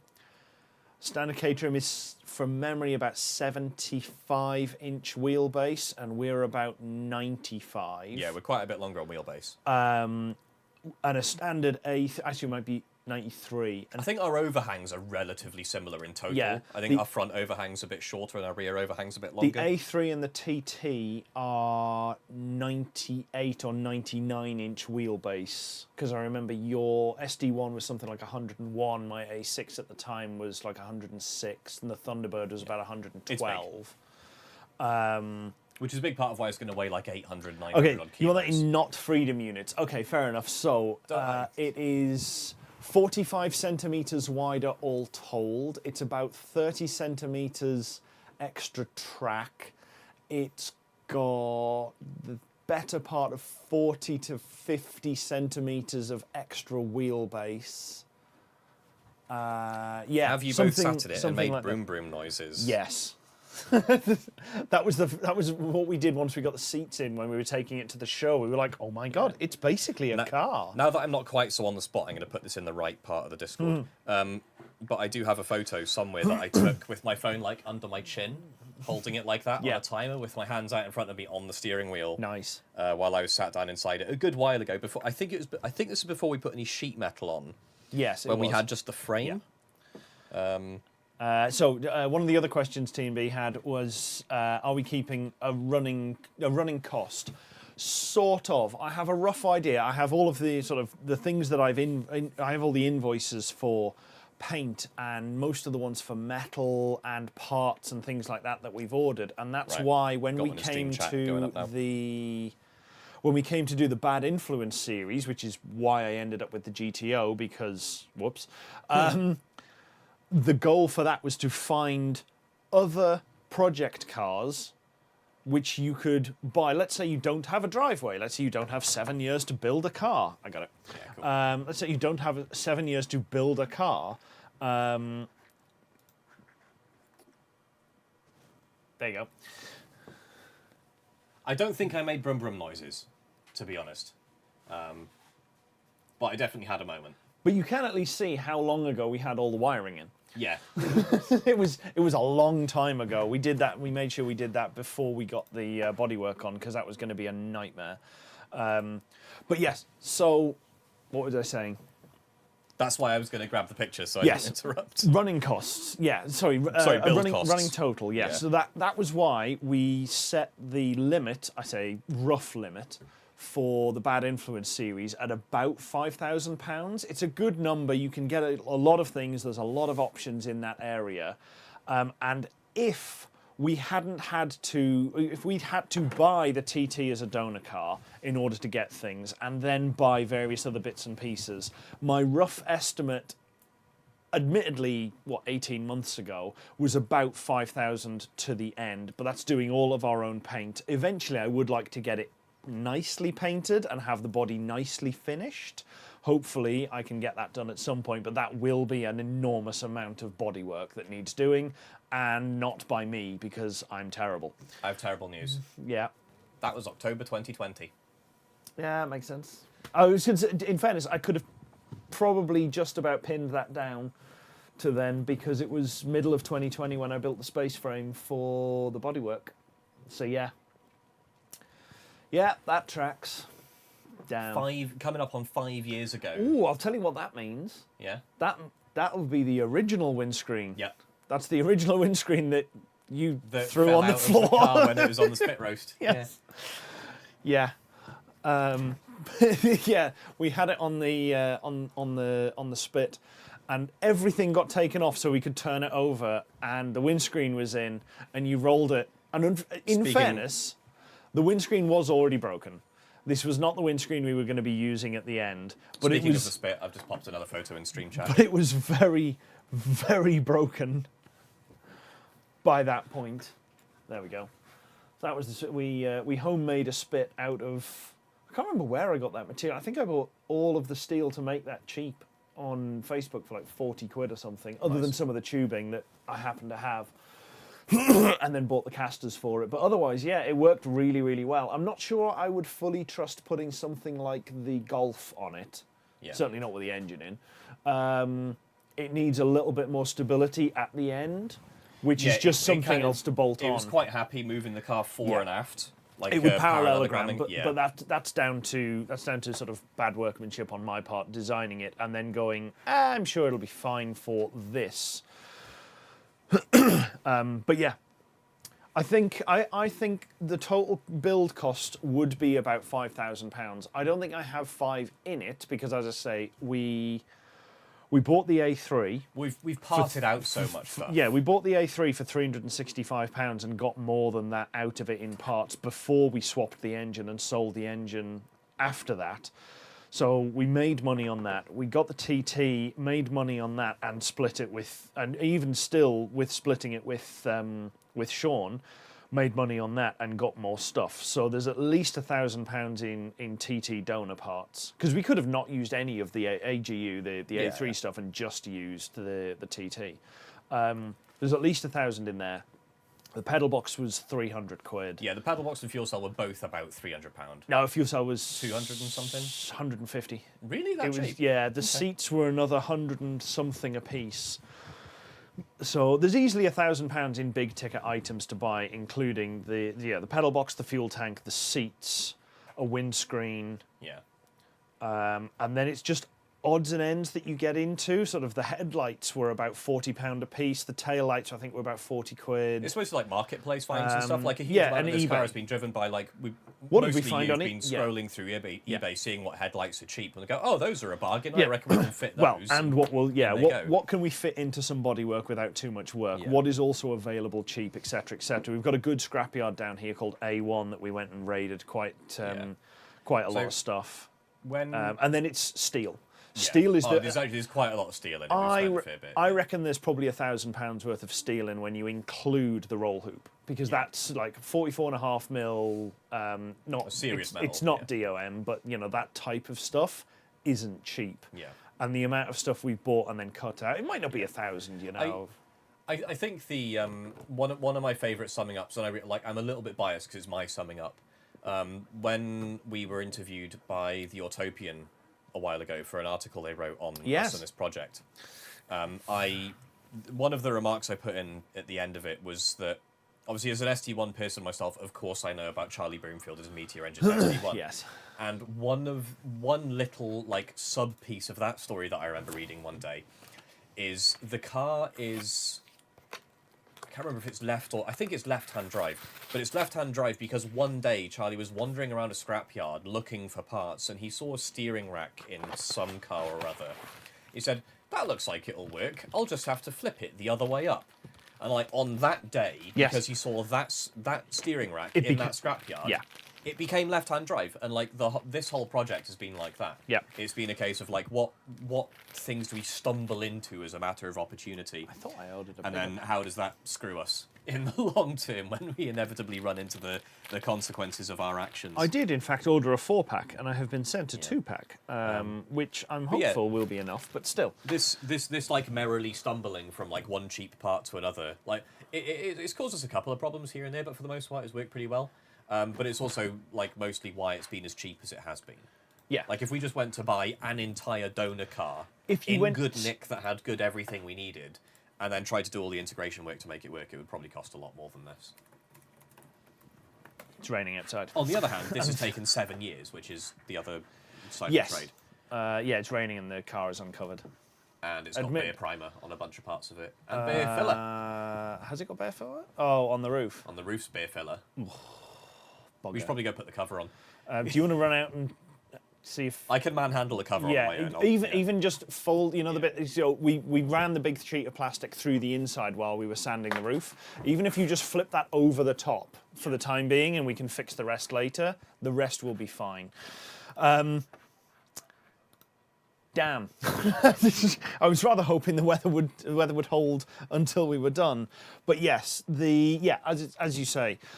Chris is definitely done with building a custom car. He's like, I don't want to build the next one, and that's perfectly reasonable. I am 100% sure that whatever next custom car I try to build will go infinitely faster for 2 reasons. One, I have a good idea already what I want it to be, what I want it to use, so I can find a donor ahead of time with the engine and everything else just ready to go and pull all of those dimensions into CAD and then CAD model it ahead of time, at least approximately where I want the frame to go, what I need to bend up, how much material I need, and all of these things. So that will be significantly quicker, and we're not going to be kind of going back from, well, how do we modify this to make it work? It will just be this is what we're going to do. So once this is all, I mean, finished is a very strong word. Once this is running, driving, and we're on to the sort of post-IVA things, the next one will be starting production in the background and doing some CAD modeling to try and get things together. And then the whole build series for that will start in CAD with, we're going to do this and build it and go through more of the design. I'll probably have a reference on the other screen of what I've already built, so I know what I'm going to do, so I can run it down quite nicely. But yeah, I've got an idea for something that I've not seen before in a full car format. I've seen it done as I wonder if we can just cobble all of these things together and make it work, and it functioned fine. But I'm not sure about bike engine. Maybe in something else further down the line, but I've already got the next one planned. The bike engine might be full silly project number 3 further down the line. Mostly because I have no experience with bike engines. I don't know anything about them. I only know a couple of people that ride motorbikes for one, so there's very little I know. It's a completely unknown quantity. And one of the main reasons we picked the Audi engine for this was because I know people who knew the sort of VAG ecosystem, so I could lean on them for knowledge and help. And now I have a couple of contacts who can do the same for the next project, which I'm going to keep under my hat for the time being, on the top of my very burnt head. But yeah, what would be, so my favourite idea for a kit car, if I was just going to buy one, what would I actually choose? I've never been an enormous fan of the traditional kit car style. I've said this sort of before, and it's why we modified this one rather than just building it into the kit car that it could have been from the beginning. I've never been a huge fan of that style, so it wouldn't necessarily be like a Caterham or a low cost in essence. I've always been something of a fan of the Exocet in its style with the MX-5 running gear and everything. I like the style of that. Obviously, it's very Atomy.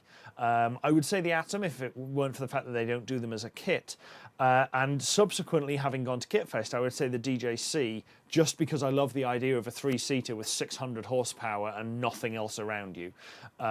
Whether or not I would be brave enough to take that even close to the limit, probably not at that level, but even the entry-level one looks pretty good. And I'm a big proponent of these sillier things, and I think a 3-seater is definitely the way to go. John's saying, out of all the manufacturers, what would be your preference if you were just going to buy one off the shelf, as it were, like off the peg? Well, I've already said that I'm not a fan of the general sort of Caterham 7 style, which is why we did this. I'm quite partial to the MX-5 based Exocet, but the DJC has kind of stolen my heart with its lunacy Subaru back end. You're being pointed at, Chris. There we go. Muted. Yeah. We have... I'm muted on the desk. It sounds very harsh to say, but we have a competent person running the desk. And that's not to say we've never had competent people behind running the desk before. It's just that I know I've made the mistake when I've been on the desk and forgotten to mute it. So everyone is fallible. So I've muted myself and forgotten. It's not so much that I assumed I would need to be muted. It's not that I didn't assume I wouldn't be muted. It was like, for me to say, hello, can you mute me please, while I'm unmuted. It's like, I can just do that. Yeah. So I did that. But yeah, so what would you pick out of kit car types? I very nearly. So as far as types go, it would probably just be a regular Caterham Caterham Westfield, style, a 7 or a 7 derivative kind of deal. Which I only say that because a couple of months ago I was having. I was in the fun position of my credit history had some very negative things fall off the end of it, and all of a sudden I could get loans, and I was having intrusive thoughts. And I was millimeters away from buying a K-series engined Westfield or Caterham. I can't remember which of the particular manufacturers or models it was. Obviously it had been quite an old one because I specifically wanted a Rover K because we've got a fair bit of expertise working on those in my family. My brother's had a bunch of TFs. He's rebuilt the engines on. And that sort of thing. So I was like, if I'm going to do this, that's what I want. It's also like, I feel like philosophically that's the right engine to have one of these things. Are very light, small, all aluminium. They're not massively revvy at the factory because they're not really built to be, but they can be extremely revvy. Like it just, I do have something a follow-up. felt appropriate for it about it. I have a follow-up to... It's not a VHPD. To the Caterham one. There is a Caterham that I saw once upon a time, and I went, ooh, yes, I would have that. But it is so far out of the realm of A, off the shelf, or B, the sensible engine choice. Is this one of, I can't remember what they were called, but do you remember that guy that we talked to at the Reading show? Had the four-wheel drive what's-its? Nope. Okay, carry on. This I saw at one of the... it was a car show at the NEC. It might have been Top Gear. It could have been... It was some car show or other. I genuinely can't think what it might have been. I don't think it would have been like the National Motor Show because I can't imagine that this type of thing would have been there. Yeah. But there was a basic-looking Caterham type low cost. Okay. In Gulf livery. Right. With an E39 M5 V8, 5 litre.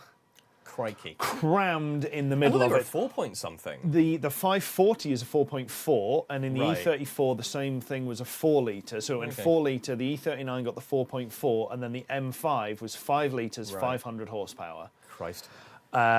In this tiny little waif of... I mean, it didn't weigh 500 kilos like John's because it had 250 kilos of block up front. Yeah. But yeah, I looked at that and went... Yes, because it was all contained. Like it wasn't bare, it wasn't poking out. Was it the it's a BMW 5 litre V8 that got you, or was it the look of it? Was it something about the style of the build? The look of it, the Gulf livery was absolutely 10 out of 10. Yeah. The fact it was then powered by a V8 and it was a 500 horse V8 as well was absolutely 10 out of 10. This was before I really got into any of the American muscle or sort of anything like that. It was just... that one. If I'm going to have one, that one. I could put up with the goofy bug headlights. I could put up with the headlights and like getting bugs. Admittedly, at this point, I also wasn't 6'4", which shows you how long ago it was. I was probably. Were you 6'6" because you hadn't shrunk in old age yet? Yeah, hair hadn't. I still had hair. Yeah, I probably would have been like 5'10" or something at school. Jesus. Okay. And seen this. Oh, so the engine was brand new as well. Yeah. Yeah, this was it. It was, this would have been, because what, the M5 was 1999 onwards. Actually, no, do you know what? No, it must have been later than that, because I was over 6 foot when I was in secondary school at the end of. I didn't grow much from that point onwards. So yeah, no, I probably would have been this tall. No, I could put up with bugs in my face and everything. I was drawn by 500 horsepower, V8, idiocy. Done. You were a kid, I mean, of course. There is actually, no, I would... I'm going to amend my answer. And sorry, that's exactly why I think I'm drawn to the 600 horsepower DJC. 600 horse, 800 kilos. Makes up for a lot of problems. And as Jason says, the third passenger winning. It's just, well, what he actually said was it's bad for your power to weight ratio. No, but it balances you nicely as long as you have two of them in. But you have to have two passengers. If you've got one passenger, your weight distribution is terrible. Yeah. On the other hand, your weight distribution, if you've got you in the middle and one passenger on the side, is less broken than if you're in a two-seater and just you in it. Yeah. So I think the three-seater still wins. because you're either perfectly balanced, it's just you in it. Yeah. You're less unbalanced with one passenger than you would be with one in any other car, and you're perfectly balanced again with 2 passengers. I think the 3-seater wins. Yeah. Also, just like it's got to feel so good being in the middle, like you're in a fighter jet. Like properly down the centre of the car. And that's kind of it. It's the I'd love a McLaren F1. Why? Well, aside somewhere down the many list of reasons is centre driving. Same for T50. Did you see Chris Harris recently finally got to drive a McLaren F1? Yeah. I genuinely don't know how Chris Harris had never got to drive one before. That feels like a crime. Yeah. But nonetheless, on his YouTube channel, he recently posted his first ever driving an F1. And he said it's the best gear shifter he's ever used. Yeah. It's got one of the nicest torque curves of all cars he's ever driven, which I'll be honest, I don't quite believe. The F1 has an amazing torque curve for a car of its speed, of its era, etc. But there's plenty stuff with like flatter, more evenly pulling torque curves, whatever. But he was like, everything about it is just wonderful. I don't quite know how much of that is hero worship. Like it's absolutely impossible to tell for me to tell from the outside, but everything I've read about Gordon Murray, every interview I've seen him have, I genuinely do believe that it's got to be one of the best cars of all time to drive. Yeah, I have no reason to doubt any of that. But no, he absolutely loved the centre driving position. And I'm sure, like, almost everyone... It would probably throw me for a bit, though, because I'm used to hedges being this close and that close. Yes. And my lane positioning would be all sorts of buggered for a good while. Yeah. But yeah, it's... I think the DJC would definitely take it on that front if it was a standard Caterham style that I wasn't building and putting my own things in. Like, I wouldn't want to put an M5 in because I know people who've taken those things apart and scrapped them, and they said the wiring harness in the E39 M5 was a 2-man lift, not only in volume, but in weight. Obviously, it's a naturally aspirated engine, though, and it's not like direct injected or anything wild. Just go standalone. Yeah, you could easily, just go throw that mega squirt at it or easily, something. you know, as easy as more as easily anything. than converting all the factory shit. Yeah. But no, sorry. The amendment I wanted to make to my answer is of the ones that I'm currently aware of, it would be a regular style Caterham. Because to my knowledge, they're about as light as you can reasonably go for like an off-the-shelf, more or less ready-to-go thing. If there is something out there that I can buy as a kit, that's the other thing. I don't want to... I'll put a kit together. I don't want to build another thing from scratch, right? Yeah. I don't want to get plans and cut the metal and all that crap. I want to buy a body, buy a chassis, buy some body panels and slap it together. I am... This is going to sound a lot more negative than I mean it to, but I am done with this sort of project. I already said that having gone through this, Chris is quite justifiably, I never want to build... I will work on cars for the channel stuff that exist as a vehicle. You don't want the problem solving again, which is quite justifiable. Because I did see in the chat, but your second one will go a lot quicker, and I'm like, there will be no second one. Yeah. If I'm ever going to build a car from scratch, it'll be like a go-kart type thing, or like minimum viable car. Yeah. It will be... some kind of electric drivetrain for the sake of mechanical simplicity. It'll be like, so over in the States, you can actually get electric rear axle conversions. So you get your big, heavy American-style live axle because they're still stuck in the 1940s. But you can get a hocking great big electric motor kind of pre-installed on these things. They're actually becoming relatively, not common, but you can buy them as like a crate kit. Yeah. So I do that. Big electric battery because I know how to build batteries. Like, this is actually my wheelhouse. And again, it just cuts out so much complexity. I don't have to worry about really a huge amount of the stuff that you need to make an internal combustion engine vehicle go. And I would make something that is absolute hilarity for like 4 laps of a track, and then I'd have to put it in the back of a van and drive it home. Yeah.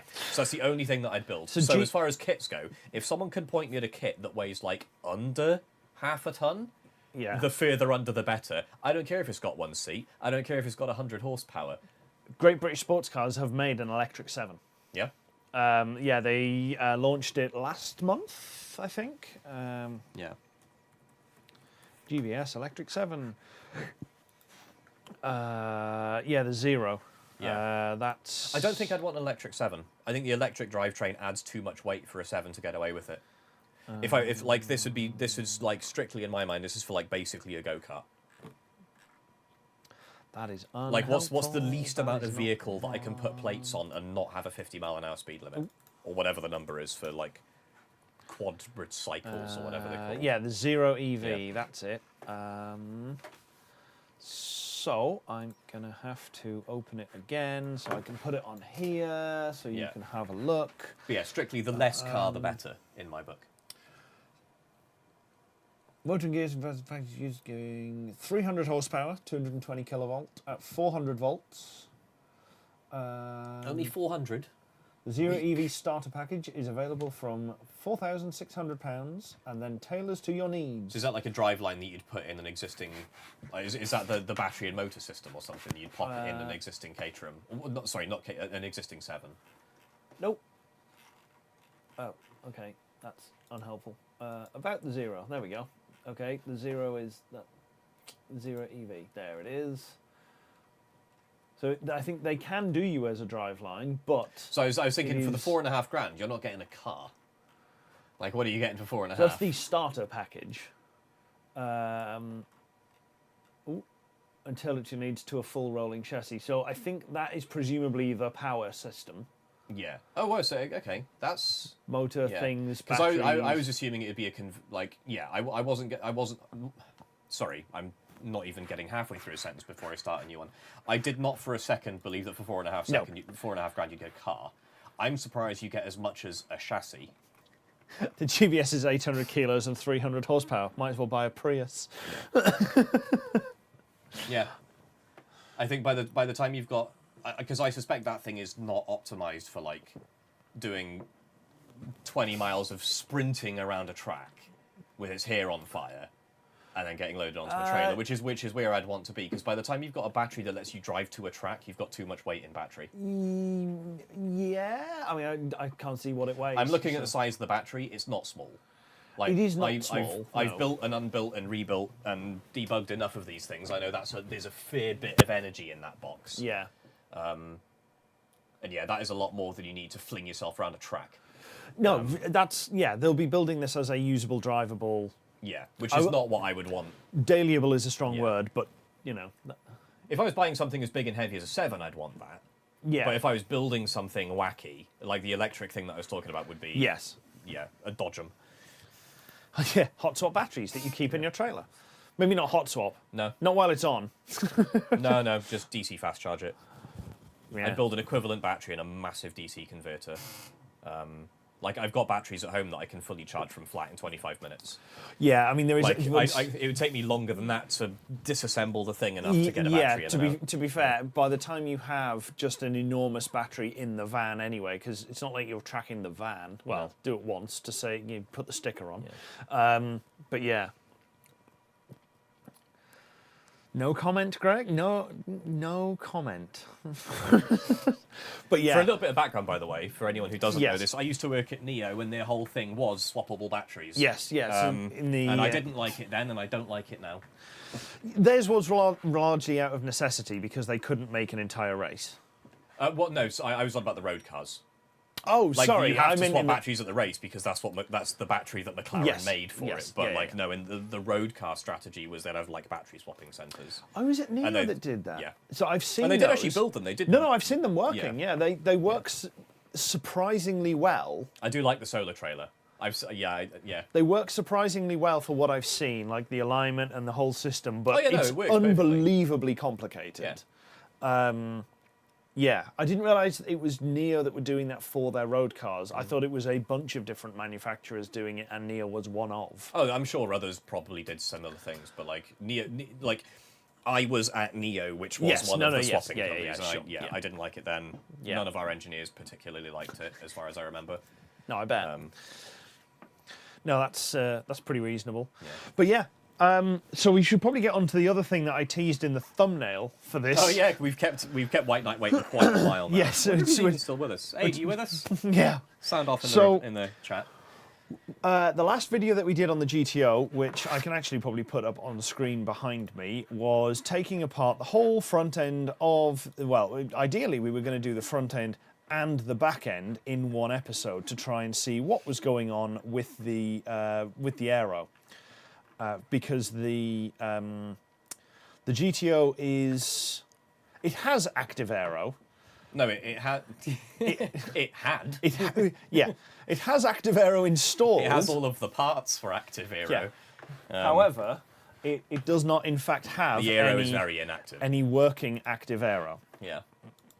And Aid came round, that's his dead 4 in the background, and we took apart the whole front bumper, pulled everything off and investigated to see what was the problem. We thought we got incredibly lucky as we were going, by the way. as we were going through this. There we go. Unfortunately, we might as well skip into disassembly.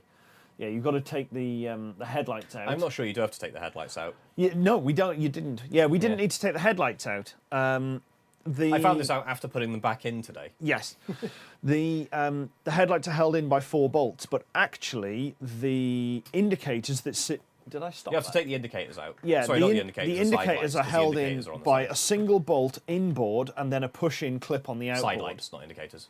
Oh, sorry. The indicators are in the groove, but yeah. You pop those out, and then you can get to all of the bolts that hold the front bumper on. So yeah, headlights don't need to come out, but it does look hilarious when they do. Yeah. So we took the bumper off, went through a bunch of stuff to see what the problem was, and I found that the motor was not plugged in. And I thought, amazing, this is just fantastic news. We can just plug this in and see if it works. Before that, we tested it with a car battery, and it did exactly nothing. Not a single thing. And I went, well, I don't want to just leave a dirty, great car battery connected up to this, just melting the insides, drawing whatever it wants from a 400 amp car battery. Like, this would be bad if it's just like dead shorting inside somewhere. I'll wait till Chris comes round with his benchtop PSU that we can if it was shorting, you'd have had really, really big sparks when you connected or disconnected. If you had a dead fair short point. that Yeah, flowing along, that's reasonable. But ultimately it did nothing, so we plugged it in, we looked through, we tried to work out what was going wrong. The mechanism seemed to be okay, but it was quite a short day that we had, so we didn't manage to get it all apart. So we did a lot of investigations, and we went with, we will deal with this after. We found a lot of problems, including these little metal strips that have come off and debonded themselves from everything. So that's part of the problem that we're having to fix. And I was very naive again that today we'd just pull the front off, we'd take the motor out, we'd strip it into pieces, we'd put it all back together, throw it back in, get it done, make a start on the rear spoiler, and it would be fine. And what ended up happening was an absolute fight to get most of the bolts off. We had to use the turbo sockets to take those off for at least 2, possibly 3. 2 of them, I think. To get rid of all of that, which was horrendous. And then we found that as we were removing the spoiler from the active aero dam from the little cam mechanism that drops it, all of those bolts were so badly seized and we couldn't easily brace them that as you were trying to undo them, they start to tear and rip through the aero itself. Yeah, there's a metal bar that runs across the front. So the way the active aero on these things is actually implemented is, you know, the sort of like soft plastic shit shield at the front of an engine bay. Yeah. The back of it's attached normally, but the front of it is on these little arms that raises and lowers it, and like there's just enough give in the plastic. You'll probably see it. See, this is how it looked before we cleaned it up. Yeah. And all it doesn't bring the whole thing down like that. It just brings like the front edge of it down. Yeah. Because that's all it has to do to restrict airflow into the underbody and create that venturi that it's supposed to make. Yeah, I was going to say in the thing it's called the front venturi skirt. Yeah. So to actually do this, you've got 2 little arms that have got little drop links, like an anti-roll bar has. And the drop links come from these little crank arms down to a metal bar that runs the full width of the front. Yeah, of the little thing. braces, and the bolts. Bar, yeah, so this bar running across is what kind of moves the whole front evenly, rather than just like where the cranks are attached. And all of the bolts that hold that in were basically completely shot. The bar itself was rusted to pieces. The bar has 7 mounting points for bolts that you go across. 3 in the middle, and then 2 on each side where the brackets are. And the 2 on the outside, there is nothing left of the mounting surfaces. The mating surfaces, they're gone. And that whole bar is, every single inch of it is crusty with rust. It is done. If we put rust remover on it, it would go disappear. away. Yeah. I don't think there'd be much of that bar left. I probably will once I've got a pattern from it and I can make it. I'll just dunk it in rust remover to see how bad it happens, yeah, just out of curiosity. But yeah, so like the long and short of it is that like every single stage of this was a battle. It was rusted bolts, it was bits of stuff that with like the bolts had seized when we were undoing something. The thing it was attached to would swing around and like carve through the plastic. We lost Mike? Yeah, Chris. Oh yeah, my mic's just conked out. Oh, Oh yeah, low bat. please hold. So I'll just project louder so next one picks me up. So we went through all of this. You're going to have 2 part 1s. So we went through all of this stuff to try and get this thing apart. Sorry, I feel like Doom Guy reloading the shotgun whenever I shove like 2 batteries into it simultaneously. And oh, this is critical as well. And it was just an absolute nightmare to get through. Yeah. So it took us way longer than we thought just to get into the motor and gearbox assembly and like the actual moving parts. Do you know where the other fresh batteries are? No. Garage. In the garage. Oh, I do know. I did know they were in there. Try them. If they're no good, then we might have to use the 2 that came out earlier from outside. I've got 1 pip. See if it becomes no pips in a second. We'll run with that for the time being. So yes, we battled through all of this, and then we took the motor. We got the motor out, and we just tried running power into it. Absolutely nothing. Yeah. So we then because we're using gearbox. Well, now we're using a lab supply, right? Yes. So we can see how much current the motor is drawing. So I set the power supply to 12 volts, obviously is what it normally sees from the car. And I set a fairly tame current limit. I set the power supply to not output more than an amp. Please hold. What are we being offered? Baked goods. Baked goods. I will have a snickerdoodle. I don't know what a snickerdoodle is, but I'll have one. Tart. Thank you. It's just the right size to sit on my coffee cup and not fall in. Fortunately, I don't have any coffee in it, so it's not going to have the desired effect of warming the cookie up. So yeah, we've got the lab supply, and we connected up to the power lines that go into the motor itself. And like the current shoots up to my 1 amp limit. Greg's unhappy that we have snickerdoodles. Sorry, Greg.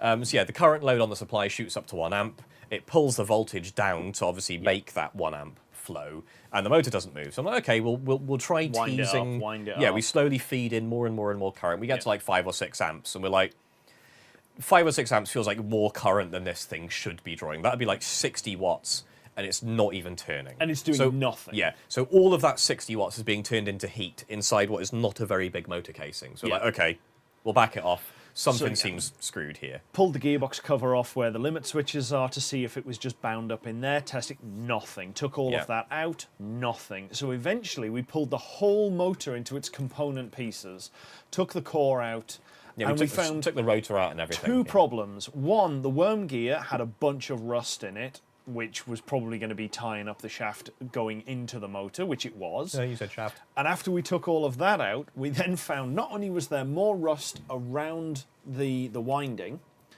but also one of the magnets had debonded from the outside of the shell and was now just permanently stuck to the edge of the coil. So we're like, well, this is not going to work. It's going to cause, if nothing else, it's just going to cause a huge amount of drag. I've just realised I forgot to turn those lights off. I have 2 enormous orbs on my face on the TV when you look at it on the stream. Never mind. So we had to take all of that apart, clean everything up, rebond the magnet in, put it back together, and then test it again. And it takes about 7 amps to get it to start to turn over. Yeah. And then it draws a comfortable 5 and spins really happily. And obviously it's only meant to do probably 20 or 30 turns while it runs the gear around halfway and then runs it back and does all of that. So that's all it's meant to do. And we ran it for a good few minutes. There was no more grinding, anything like that. We seem to have solved it. So this whole unit now works beautifully, and we've re-greased everything we possibly can. We know that this is not the failure point. Obviously the limit switches could theoretically be inside, but we've checked all the contacts, so the inside of this should now be good. But in doing that, when we took it all apart, the whole mount for that was covered in rust and everything. So now this has turned into a restoration, and this whole bracket has now been repainted. Do you feel that was in okay, Nick? It had like some like really thin surface rust on it. It was a bit brown, but like it was fine. There was some chewy bits inside, down inside the cracks. Right. It was pretty bad. That was one of the better parts of it, to be fair. So that's now done. That can go back together. Actually, it needs a bit of lacquer first, but either way. Yeah. So yeah, the motor was completely stalling out the front. Next, we need to make sure that there's no more rust in any of the mechanism that goes across that attaches it onto the aero panel at the bottom. And then we need to try and fix the aero panel at the bottom somehow. Now, I'm not sure how I'm going to do it. There's a few options. Did you get any pictures of that while you were outside? I seem to remember you had your phone out, but I'm not sure. Oh, that was to film some shorts, wasn't it? Yeah, so what we need to do is we need to make sure that the aero panel at the bottom, the where the bracket on the driver's side has almost completely torn away, we can reinforce it. We can put some fiberglass down, bond it into place, get it in the right position, which is probably going to require a little 3D printed bracket to hold it in the right place to make that work. So that we can hold it together, then put some fiberglass over it to bond it all up, and that should be strong enough. Obviously, the fiberglass doesn't need to come off again. It'll just go like that. It doesn't appear that it needs to flex particularly around that area. It's only flexing at the very back corners where it mounts onto the chassis. The rest of it just goes up and down as one piece and catches on the front. So that should work. The other option is maybe we 3D print something to go over and just bond that in instead of fiberglass. That's probably more effort because you're trying to contour it to the right shape. It depends how easily we can make it conform to the right shape again. So yeah, that's been a bit of a challenge. But we didn't even get started on the rear. That's going to be another subsequent episode. But the car is now somewhat stranded on the driveway. I can't take it for the MOT that it's going to need in 2 weeks' time because it has nothing holding the bumper on other than a few screws. To be fair, that's easily fixed. I could bolt it all back in. You could do that tomorrow morning. But there are so many things that those bolts need that bolt into that are horribly rusty that need cleaning out. I don't want to bolt anything back to rust to have to take it off again. So it really wants going through. But fortunately, that should be a relatively simple process of just piecemealing it out. Whatever steel Toyota use when they're building Hiluxes is not the same steel that Mitsubishi was using on this thing. Or maybe they just use more and it's ablative. Yeah. Or that's entirely possible. Or this particular GTO spent a couple of years in the swamps of Dagobah. Yes. But yes, sorry, there was a few other questions. So, I've never watched any said not watched anything. We don't... Yeah. We basically do whatever our and our friends' cars need doing. Yeah, we don't fix cars so much as we go out and find a car like what Matt Armstrong does. He goes, buys a salvage car, pieces it back together, makes a video on it and does that. That's not... I really have no interest in doing that. Yeah. I would rather buy a car that I want and do what needs doing to fix it and go on from there, which is what happened with the Thunderbird. We bought the Thunderbird knowing it was something of a project, went into it, sort of eyes open. This will need work to get it running, but it's something I've always wanted. It was cheap and available, and I had the means to do it at the time, which was really, really good. I would like to get some time behind the wheel this year. Actually, but I'm driving mostly it going to fix that by sending it to somebody to do the wiring fix that I need doing. Because it is just... I can't. Yeah. So most of it is working on our own long-term projects. There's a bunch there of me working on, well, us working on the SD1. There's a bunch of us working on the Bird. But another big part of it is a bunch of our friends have cars, varying degrees of mechanical knowledge, varying degrees of like availability of their own tools and workspace. So quite a few of our friends bring their cars round to us, and we just work on them, throw the cameras up, and make an episode out of it for to a certain degree. It helps the channel an awful lot because the car that we're building isn't something you can search for. A lot of people have been, oh well, it's not really a kit car. Because it's not a kit. It's absolutely not a kit car. Yeah. But it's nothing, so it's not searchable. As much as it's listed as an Audi TT kit car, it is neither of those things, because it doesn't just use an Audi TT. So it's not really a kit car as such. No one's going to stumble into it. Pretty much. They're off looking for Audi TT stuff, and they're finding it through other miscellaneous routes. It's just not going to happen. So it doesn't get a lot of traction compared to how big the project is. When we get compliments on it from people who go, oh my god, this is amazing, how do you not have more views, subscribers, whatever? Because it's unfindable. Because it's just unfindable. Yeah. The most popular video on the channel always was doing a brake discs and pads on the 944 that Rive had. Who now has the Lotus. Yeah, so these episodes are great because it's stuff like we're working on a Rover SD1, and someone searches for Rover SD1 stuff on YouTube, and they find our SD1 videos. They search for Thunderbird, and or the MX-5 that we did. What was it? We did the coilover conversion on Iddy's MX-5. Yeah, Iddy's MX. It was an MX-5 Turbo. Yeah.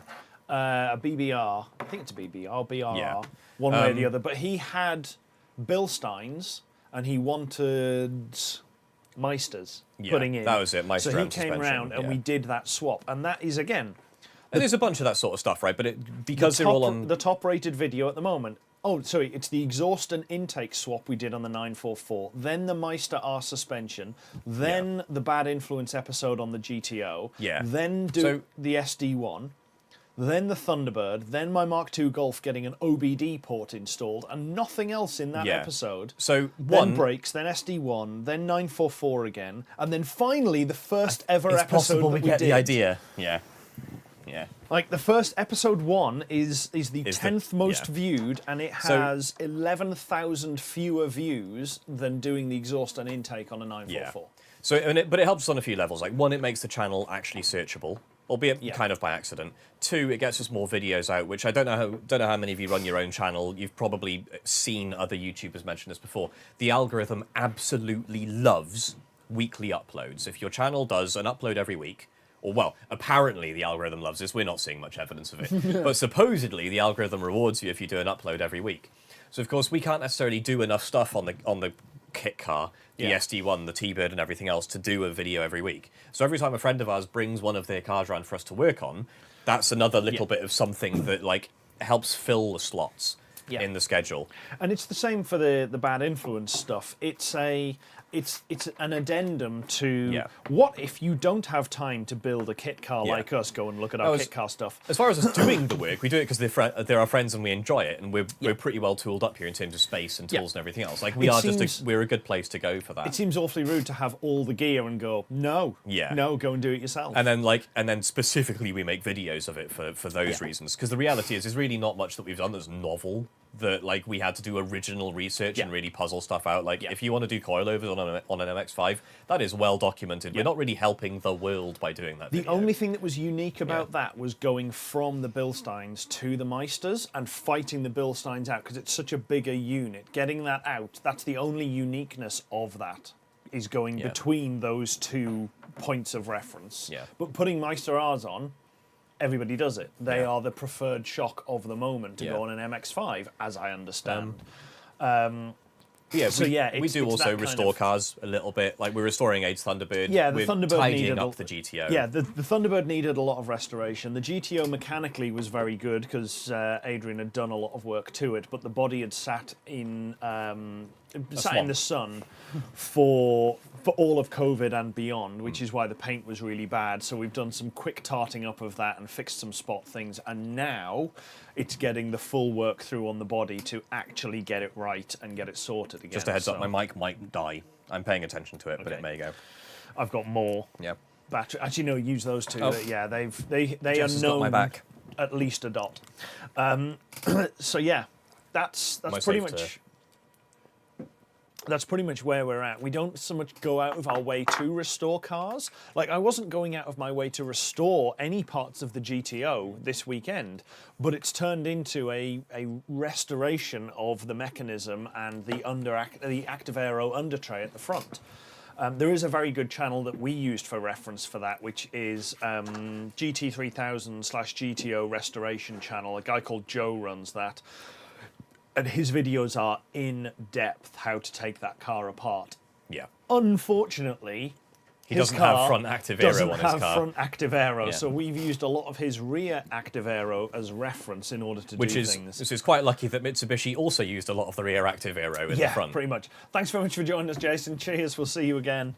So, but yes, like, Car Project is a good one to kind of search for, which is in the searchable tags and whatnot. We probably ought to try and rattle through the rest of the questions as quick as we can, because we have been up for 2.5 hours. We have. Bloody hell. Next question was, what's your favourite car you've ever had? Well, sorry, what was your favourite car you've ever owned? While you think, for me, it's a tricky one. I currently own my dream car, which is a Rover SD1. Which we've got a couple of videos of on the channel. It's very close to getting back on the road. I've had a bunch of, like, big frantic work weekends. Adrian and a few of my other friends have come all the way down to me in Southwest Wales to help me get it together. So that's nearly ready.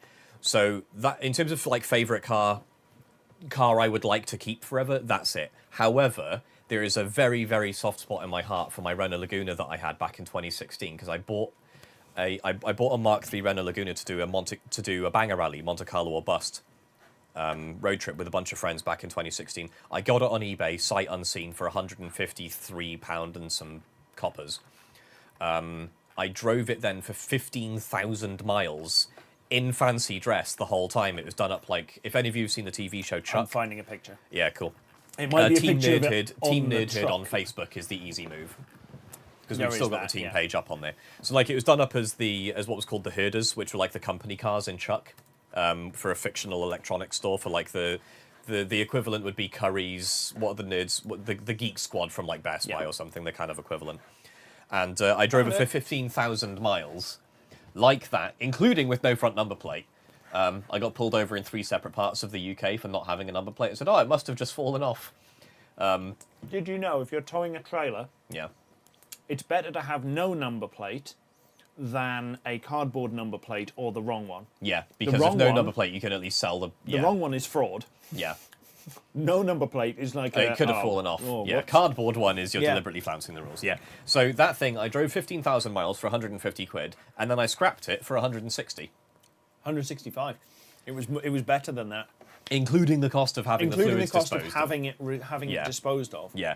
And that thing, genuinely, it didn't miss a beat. I did no maintenance on it. I never did oil, never did brakes, never did tyres, never put new coolant in it, never had to top anything up. The reason it the got only scrapped- work so it got scrapped because in 2016, not long after the road trip, me and a bunch of friends moved out of the house that we lived in at the time. Well, it was scrapped when it was up here. No, well, I'll get to that. Yeah. Everyone else who lived in the house just kind of buggered off, leaving me with all of their garbage. And I did more than a dozen runs out to the local tip in it. And you can imagine by the end of this, I'm quite bored and quite angry. And I'm not taking a lot of care loading the car up. And I throw something into the car, or I overload it or something. And while I'm driving to the tip, something comes forward and cracks my windscreen. And the reason it got scrapped is because, for whatever reason, I decided against just replacing the windscreen. Like, it's a super easy thing to do in insurance, but by the time that happened, I had the SD1, and I was daily driving it. Like, the SD1 has actually proven to be a very good daily. It never worked perfectly, but it always worked. It would always start in the morning, eventually, and it never really let me down. So I never really went back to the sensible daily driver, because the SD1 was actually doing a really good job of that, despite being a 30-something-year-old British car at the time. So yeah, that is... I certainly wouldn't take it over the Rover, but I do love it to absolute bits. But I think my favourite car I've ever owned is my current car, is the SD1. Have you had long enough to think? Sure. I had a picture of when we got that thing. Oh, of what, when it went on the lorry? Yeah. I'm sure Rip. I had a picture of it somewhere, but I cannot find it anywhere. Anywhere at all. I know roughly when it was, but nope. It is not helping. Not helping one bit to try and find it. Anyway, I did, however, just quickly find a picture of the 944 that we did some work on. That was a very cool car. Everyone loved that. Yeah. It's amazing. Like, 'cause don't get me wrong, right? The 944 is an interesting and good car. However, they don't snap necks by default. No. Like, a car guy will clock a 944. Awesome.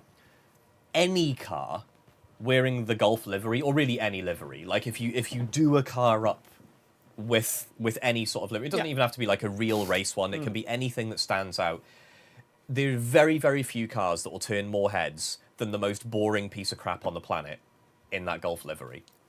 But a 944 in the Porsche Golf get-up is definitely is something. Universally loved by basically everyone who saw it. Car people and non-car people alike. There are a bunch of cars that I would like to own, and I have... Well, the question was favourite car you've ever Well, this is it, and yeah. I have some stopgaps which are kind of close to that. The Thunderbird is scratching the itch for big American muscle. Because it's not muscle, it's a personal luxury vehicle, as was branded at the time. But it's a big block, so it scratches a great many itches. Yeah. So precisely 8 of them, or precisely 390 of them? Yes. Yeah. So there is that one up there. If you're going with favourite cars I've owned and sold, so not something I currently own, unequivocally my E34 540i. It was the 4-litre V8 estate with a double sunroof. It was one sunroof, but it was two pieces that moved forward, and it single-handedly put BMW off ever doing that again, or at least doing it for 2 or 3 decades. Certainly as a single-piece unit. It was just wonderful. It never leaked. I did, again, much like the Laguna, I did no maintenance to it. The only thing that ever went wrong was part of the windscreen surround came off at, I think, 70 miles an hour on the motorway. It just went boom and disappeared. But yeah, it was horrendously thirsty, and fuel was £2 a litre at the time, which was pretty brutal. And I was driving it through rush hour traffic across Reading, so I was getting single digits to the gallon, which was horrendous. But I loved that car. It was so good. It was so comfortable. The 735 I had, the 1989 7 Series, I had a better automatic gearbox. It just seemed to change gears better, but it had fewer gears. Yeah. So I don't know. That one seemed to... Actually, no, it was a 4-speed. So was the...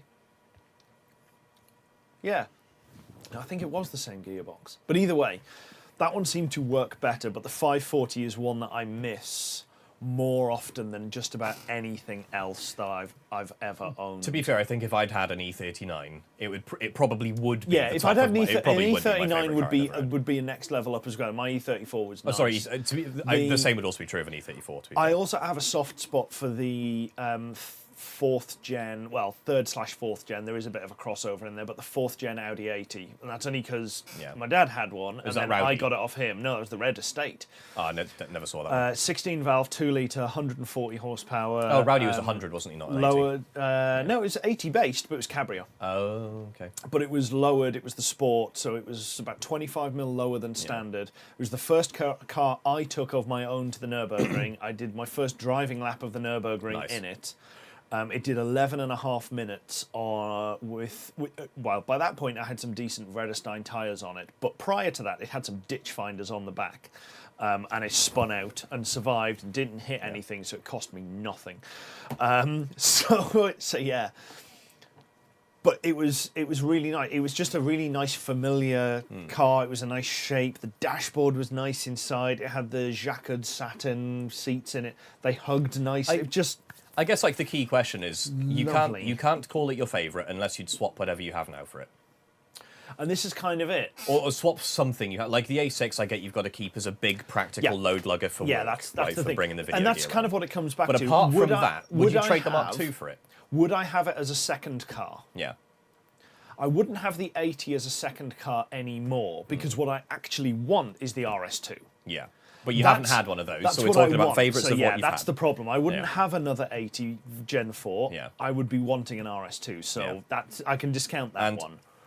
If I may... I would, however, have... The irony is... Would you have the E34 back? I would have the E34 back in a heartbeat. There we go. Right, the so thing that's I sold the E34 and turned it into the Mark II. I'm not going to lie, I feel like you lost there. If I can be totally honest, I love the Mark II and I love the VR6 and the silliness, but I do think you lost. It's the problem. It was my daily. I then got a more fuel-efficient daily. Yeah. And as a second fun car, the Mark II was better. Yeah. But if I could have the Mark II as well and have a third car, aside from the kit car, the A3, the Thunderbird, the GTO. No, I'm sorry. No, it can't be your favourite if you'd put 4 other cars above it. Well, no, this is it. I'm going with things I have sold previously, so I already own those. Of everything that I've owned and subsequently sold, the 540 is top of that list. Probably followed by the 7 Series. Just as a quick sidebar, by the way. When I'm picking my favourite car I've ever owned, I'm picking between a Mark III Mini, like a proper Mini, a Mark I VW Golf, the Herder, my Volvo Estate. Actually, to be fair, I've had a genuine humdrum car. No, there was nothing interesting about my Volvo Estate. It was turbocharged and it was a Volvo wagon, and that was it. But it was a perfectly boring car. Apart from that, everything I've had has been like actually interesting or unusual in some way. Even the Herder, which admittedly is mostly just because it was a piece of shit in fancy dress. But like everything else is like a Mark III Mini, Mark I Golf, and a Rover SD1. A lot of my stuff has been humdrum. There was Mark III Golf to start with, then the 80 2-litre 16-valve Sport, which was something of note. Yeah. So when I'm picking a favourite car, it's from a like an interesting pool of cars that all have legit claims to. I think I'm at about 20 cars now. Yeah. Throughout I've not had very many. No, I think it's 8. I think I worked it out. It was 18. So yeah, Mark III Golf, Audi 80, A4 2.8 V6, then the 540, the 735, this Mark II, the blue Mark II. I had a red Mark II for a while as well. There was a Mark IV Astra diesel that I got because it was unbelievably fuel efficient. I had a blue 4th gen Passat saloon that was terrible because it was a saloon and it was just very tired. We're less than halfway through the list. My silver Passat, which got written off, my previous Audi A6, which got written off, my current A6, then the Thunderbird, the GTO, the technically A3, the R33. The A3. I'm out of order, but the kit car, which I guess technically includes the previous A3 to that and the TT. The TT you never owned. In spirit. You were given parts of it. In spirit. Yeah. I haven't owned it because I haven't driven the engine yet, I suppose. Technically the R33. That's 17. I think I'm missing one. Yeah. But Point yeah, made. but yeah, a lot of them are humdrum, and I still own most of the interesting ones. Yeah. And the ones I've sold, most of them have been the humdrum ones. Which is the right move. Yeah. You gradually hoard all the stuff that's worth hoarding. I mean, for me, it's my first car, an MG Metro. You had an MG Metro as your first car. Nice. Death trap. Probably the most like repairable, serviceable car you've yeah. ever I mean, owned. there my, is. My Yeah, dad there and is I that. did the cylinder head gasket on it. Yeah. Yeah. Well, it's just as well it's repairable. Yeah. Because it's an empty Metro, but Yeah. It was a pretty good much. first car. yeah. Yeah, pretty much. I'm kind of struggling to go through that list and be like, No, dead easy for me. Rover. Well, yours I love the is, herder, but it's the Rover. Yours is really easy. I think the Thunderbird would probably be higher up that list if I'd driven it. Yeah. But at the moment, it's just causing me anger I think and strife. if you genuinely want to cut through the waffle, you can say to yourself, if I could have any car I've ever owned, including the ones that I still own, at the expense of every other one, which one would it be? Or sorry, no, if I had to choose which of my cars I'm going I've to ever had. immediately discount the A6 for practicality because I need that for work. But outside of everything else, honestly, the GTO runs like it's on rails. It's just ridiculous how good that thing is. Yeah. And I'd love to give it a proper run at the ring. No holes barred. Yeah. Not having to dice with iffy brakes.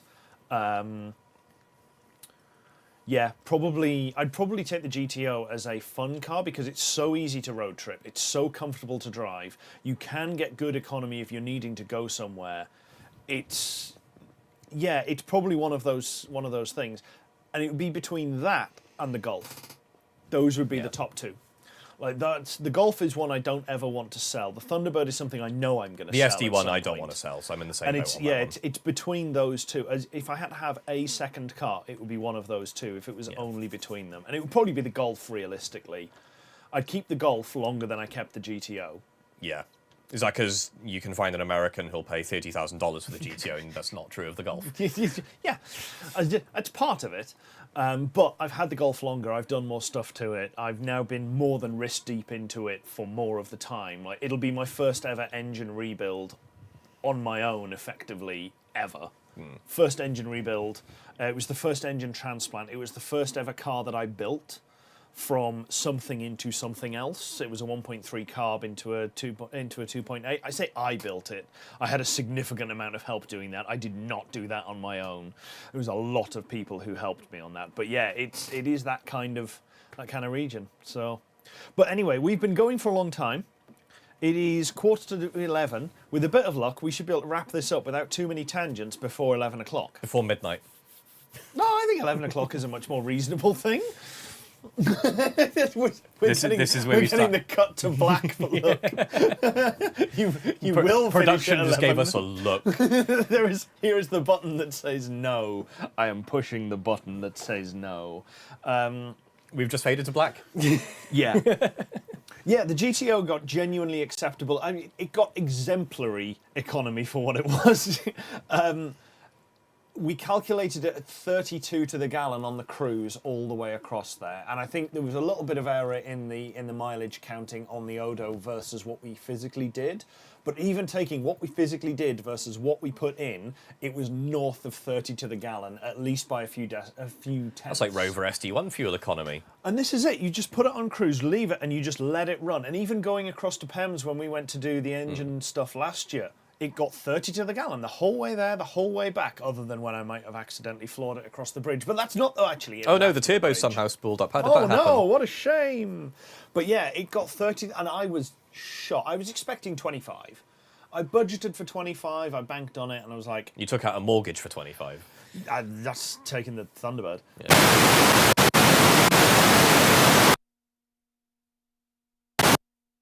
But yeah, it's... Your mic, I think, is gone. My mic finally died. Speak into this. We can do the modern YouTuber thing. We'll hold my microphone. Oh, God. I almost just want to shut up I think it's an omen.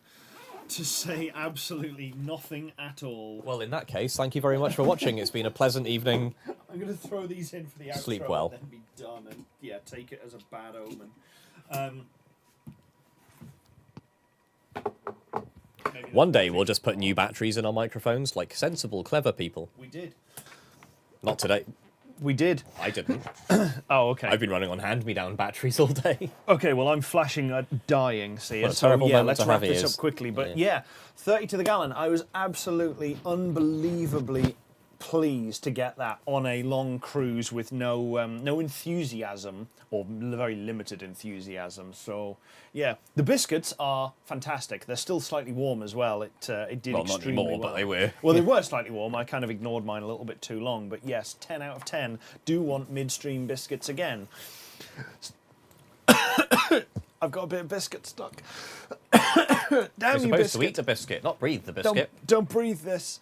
Yeah, so thank you everybody for joining us for the stream. We still got 11 watching, so that is wonderful. And Not yeah, as a thank lot you of you. for all of the chat. It has been mightily entertaining. We need to do more bits, including painting up some more bits of GTO tomorrow, so don't want to be up too late. And we have yet another episode to try and film to get the brakes and fueling stuff, since all of our parts arrived. All of this is going to be very fun to manage, on top of me having to leave. Yes. Which I have to do quite early. 5, 6 o'clock, something like that? Because I'm driving a very small little electric city car. Oh wow, John! I've got to go 200 and something miles. John, you joined just at the wrong moment where we're about to finish and my microphone is literally about to run out of battery, but yay, John's here! We've got the American contingent in. Yeah, hi John. Hi, Colonials. John. And I think at this point it's funnier to just say bye. Yeah. Thanks everyone, bye.